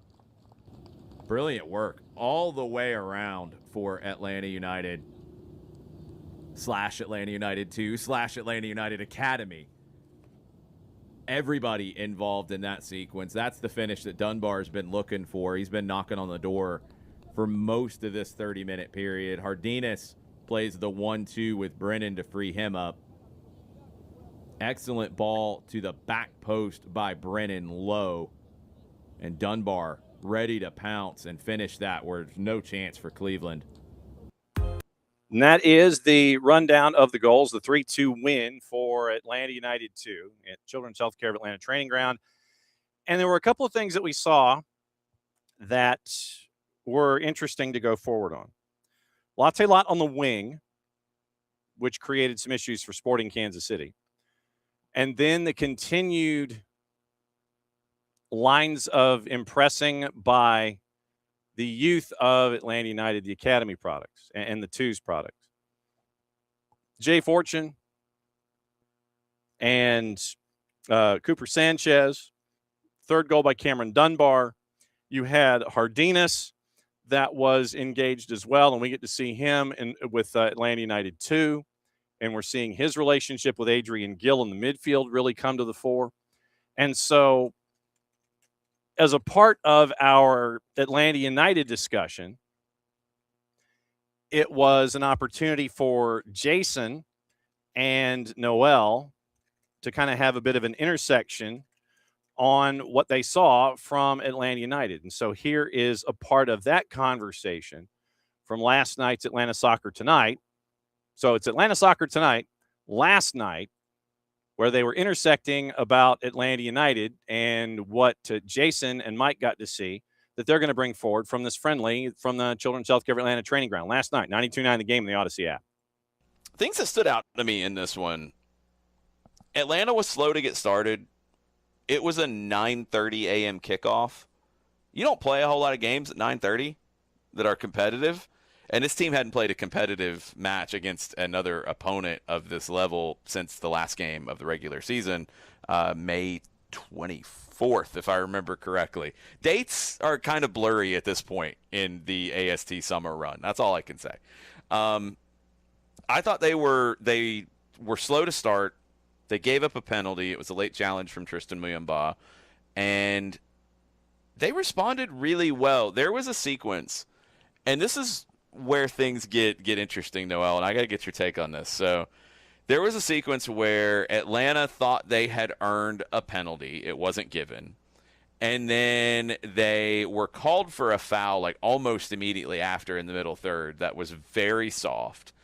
And they got fired up. And it felt like the calls that went against them in those two moments really inspired them to play with a little bit of a chip on their shoulder and go out and improve their play. It's funny how that goes sometimes. Yeah, and I love when that happens. That's something that me and Don have been looking for the Atlanta Dream Girls to kind of figure out how to push past the officiating and get over that hump and in this losing streak, which happened tonight. But yes, that's exactly what you want to happen with your squad when it happens, when they feel slighted or whatever. You want them to put that chip in their shoulder and go, oh, okay, that's how we're going to play? I'm going to play through you then.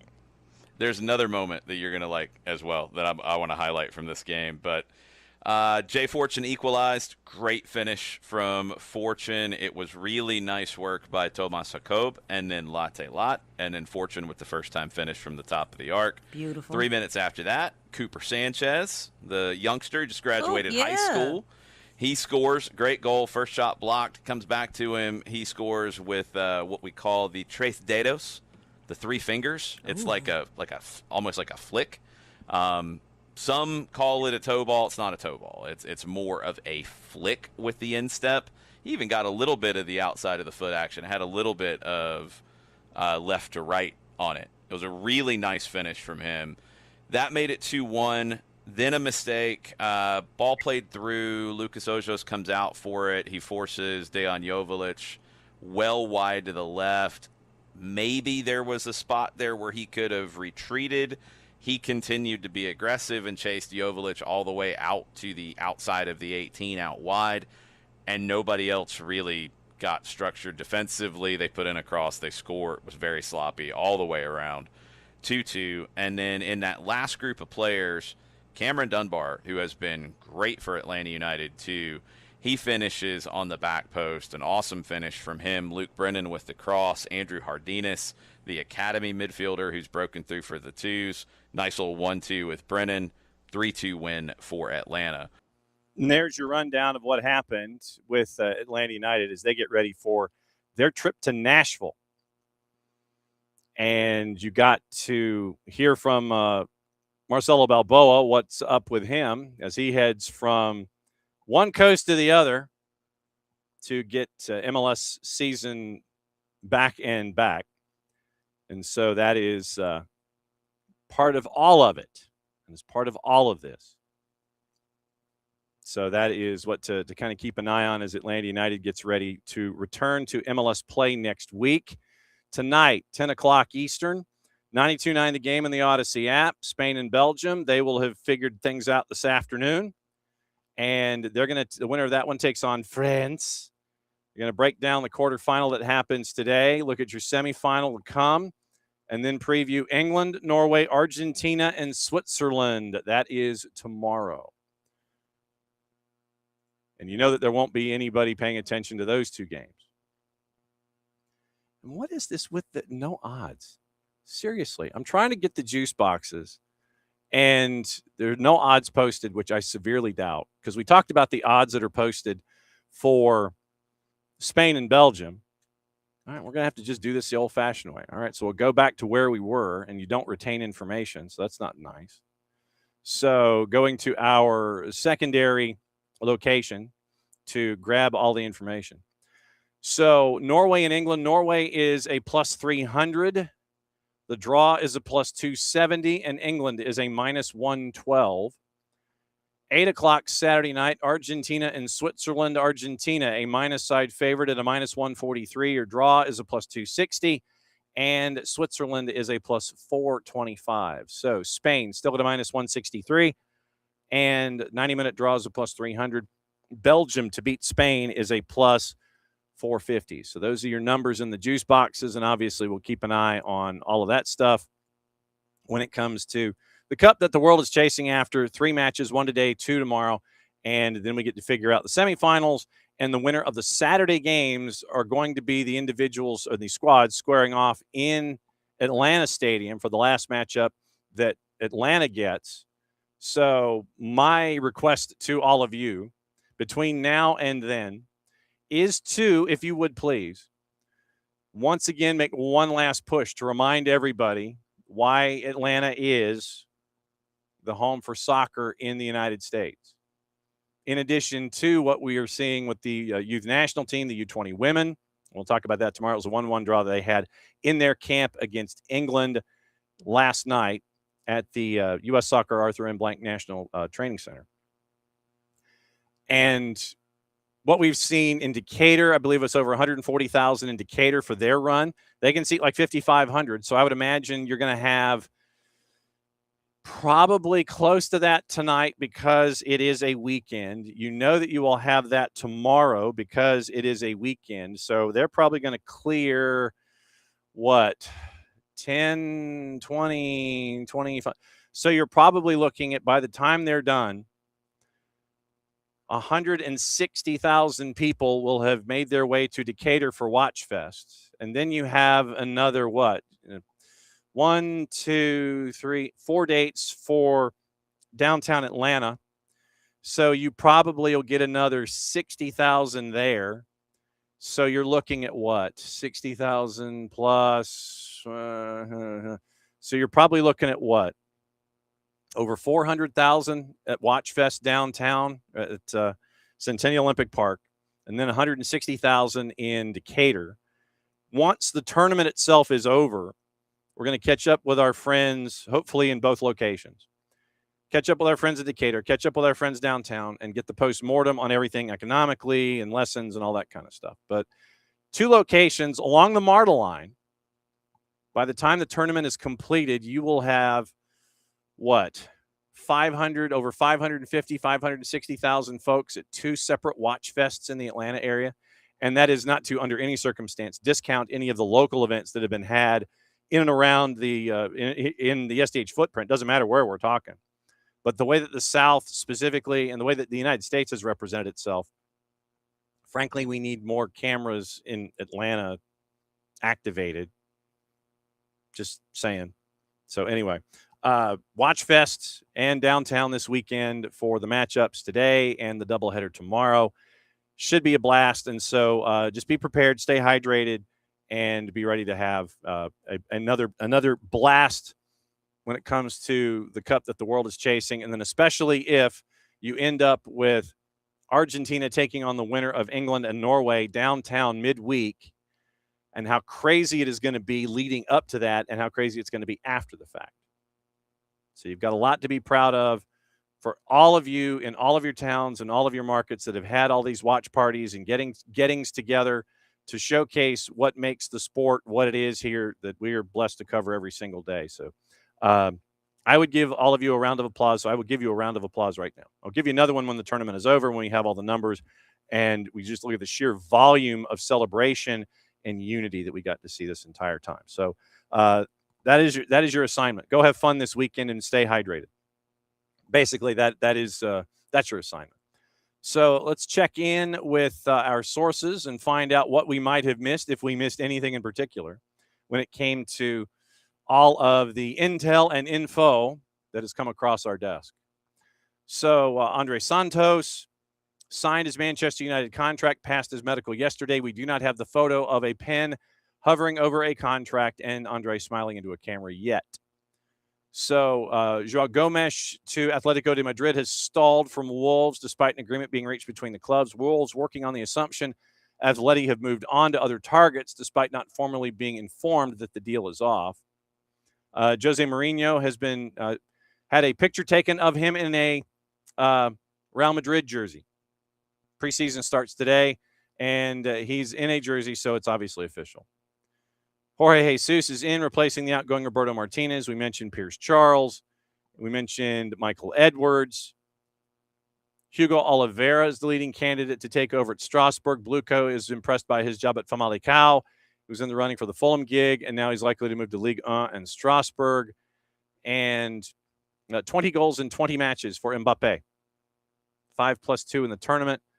And another excellent tournament for Morocco. So that is international. So let's see if we missed anything from our friend Tom Bogert and the folks at Gimme Sports domestically as we roll forward here. And it is the biggest news probably is Duncan McGuire to Houston from Orlando City.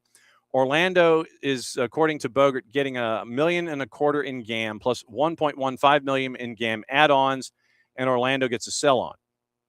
So now you have Duncan McGuire sliding in, and he'll be a part of the Houston offense going forward. So you'll now get, with Griezmann making his debut, and by the way, the Purple Team and FCD are going to have a friendly that we saw from our friend Edwin Pintor. That is July 15th. So Wednesday, Griezmann, FCD, and the Purple Team. So that is happening. It's probably behind. Check the amount of closed doors, and we'll find out what's going on. And so yes, as of 7 minutes ago, it is now officially official. Houston sent out the release. So $1.25 million, $600,000 in 26, $400,000 in 27, $250,000 in 27, and so it's $600 this year, $400,000 in the sprint schedule, and $250,000 in 27-28. Orlando may acquire up to an additional $1.15 million in GAM if certain performance metrics are met. 25-year-old McGuire signed a contract through 27 with a club option for 28. So that is the rundown there with the Duncan McGuire signing, which is now officially official for both clubs in Houston and in Orlando. Sadio Mane has announced his retirement from international football with Senegal following their World Cup exit. Led Senegal to consecutive AFCON titles, 21 and 25, 54 goals, 130 appearances. He's going to continue playing for Al Nassr in 27. Spain has advanced to the World Cup quarters without conceding a single goal. Unai Simon setting a new tournament record of 560 consecutive minutes unscored upon. Luis de la Fuente's defensive strategy has limited opponents to under 1.0 expected goals combined in their first 4 matches and just 0.58 XG against Portugal. So that's a bit of your World Cupian news this morning. So I'm trying to see if there's anything else that might have been missed. We mentioned the Duncan McGuire transaction, ranks second on the Purple Team with 25.9 sprints per 90 minutes. Bryce Mendez replacing Rossi in Columbus. Lewandowski heading to Chicago. Keep an eye on Goretzka. Duncan McGuire now in Houston coming from the Purple Team. Sporting Kansas City has reportedly offered $20 million for Olympiacos winger Andre Luiz, who is 24, managed only 1 assist in 292 league minutes last season. That's according to Kansas City Soccer Journal. FCD has acquired goalkeeper Daniel from San Jose for up to $1 million in GAM. $800,000 salary represents a major financial commitment, significantly higher than the combined $400,000 of Dallas's existing keepers. Whitecaps captain Ryan Gauld made his first start in 16 months, played 45 minutes after recovering from a severe knee injury in the Can Champ. His halftime replacement, Thomas Müller, scored but exited with minor dead leg, according to Canadian Soccer Daily. In Seattle, Craig Weibel stated he's going to pursue a starting caliber striker if current forwards don't improve soon, emphasizing a desire of impact over depth. That comes from our friend Nico Moreno and our friends at Sounder at Heart, as Craig Weibel had his opportunity with the media yesterday. Toronto FC's Jason Hernandez believes the World Cup break saved their season by allowing Richie Larea and Georgi Mihailovic to recover. Club is targeting their first playoff berth since 2020. Red Bulls winger Jorge Ruvalcaba using his Mexico World Cup snub as motivation, scoring 4 goals in 4 matches in May to make the preliminary squad. So that is the rundown on a couple of other places. So let's see if I'm missing anything when it comes to other storylines. I think we're okay in that regard. So let me tour the papers, and we will catch you up on everything. So remember, your favorite NPSL franchise having action this weekend at USLW National Semifinals Saturday, 7 and 10:30 Eastern Time. 7 and 10:30 Eastern Time. Both are available on watching on stream. And Sun Country, just be careful, people. 50% off if you're going from Minnesota out to Inner Bay to take on Salmon Bay. 2 winners from national semifinals, once again, July 18, location and time to be determined. So it will be next weekend for the national final in the WPSL, and in the USLW. And it will be, let's see, playoffs. All right, so let's take a peek at the playoffs and find out where things are specifically. So getting into the conference finals and semifinals of the NPSL, just here in the footprint, by the way. 865 Alliance knocked off Statesville at Hardin Valley 1-0. Bristol Rhythm had to go to PKs to beat Greenville United 8-7 at Gene Malcolm. 2-2 after 90 and 120, 8-7 in the PKs. So Bristol Rhythm advances to take on 865 in the Southeast Conference semis. Also, or in the Southeast Conference final. So also on the board, Central States, it is Michigan Rangers and FC Pride. They are going to be taking on each other in the final. Great Lakes, Flower City Union knocked off Erie Commodores at Mercyhurst, and they're going to take on Ambassadors FC Ohio. Keystone is FC Motown, no surprise, and Westchester United SC. They're going to take on each other after playing on Wednesday. Also on Wednesday, we got to catch up. And Virginia Atlantic, we got that mention from our bigwigs in the NPSL. When you get Steven Wagoner talking about his Virginia Atlantic, they were 4-3 losers to Virginia Dream. Virginia Dream's going to take on Ristosi, who we know from Open Cup. That's the Mid-Atlantic Conference final. North Atlantic Conference final is ASC New York, and that is one semifinal. The other North Conference semifinal, Siouxland United and Duluth FC. Once again, Duluth FC knocking off Dakota Fusion 4-2. Siouxland United knocking off Minnesota Blizzard. Golden Gate semis are tonight. Oakland Stompers and Sun City. And El Fadelito hosting Cruisers. That's at Ohlone. And that is later tonight. So the North Conference final is tomorrow, 1 o'clock Eastern time at Bishop Heelan. Siouxland United hosting Duluth FC. Great Lakes is tomorrow at 7 o'clock at Malone University. Ambassadors FC Ohio hosting Flower City Union. Ristosi hosting Virginia Dream at Stevenson University at 7 o'clock tomorrow night. Bristol Rhythm hosting 865 Alliance at Gene Malcolm. Keystone Westchester United hosting FC Motown at Kildare's Field Turf. Central States Michigan Rangers hosting as the home team as FC Pride at Davenport University. North Atlantic New Haven United on Sunday night taking on ASC New York. Golden Gate final is Sunday night at 8 Eastern with teams to be determined. The national quarters are going to be next Saturday, and that is the 8 remaining teams. National semis are going to be on July 25th, and August 1st will be your national championship in the NP. So that is NPSL, that is USLW, and that is a very, very busy weekend across the board for a lot of folks. Mention the NWSL, so let's let you know what's happening there as the NWSL is back.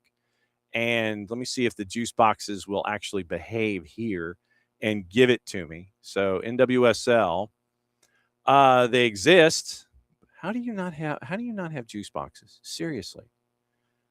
How do you not have juice boxes? The 3 matches at 8 o'clock tonight. Racing Louisville hosting Bay. Boston hosting Chicago. Orlando hosting Kansas City Current. 10 o'clock tonight, Utah Royals back on the field taking on Gotham. Tomorrow, it is North Carolina Courage at 6:30 hosting Washington Spirit, 8:45. San Diego hosting Angel City.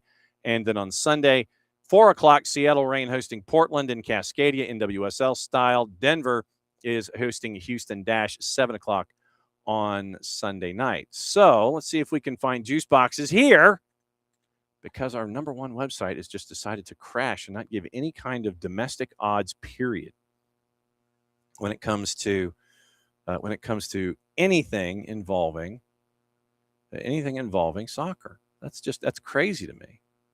Okay, so there. So not those. Let's go to the bottom. Here we go. Okay.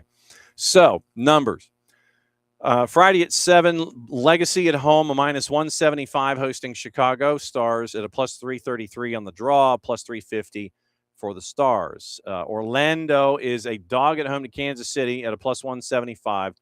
90-minute draw, +260. Kansas City current +120. Racing Louisville +137. Draws a +240. Bay FC is a +162. Utah Royals at home, a +190 to Gotham, who's a +115. Your draws +225. And North Carolina Courage on Saturday is a +180 at home. 90-minute draws a +230. Spirit are a +115. San Diego Wave a -118 at home. At the Murph Dragon hosting Angel City, draws a +225, and Angel City is a +270. So that gets you through Saturday anyway. So Friday and Saturday, they have been taken care of when it comes to your juice boxes on the board. Okay, today once again, remember it is the second World Cup quarterfinal to determine who plays France in the semi midweek. So that's this afternoon. Pick your network of choice. Go hang out and watch that.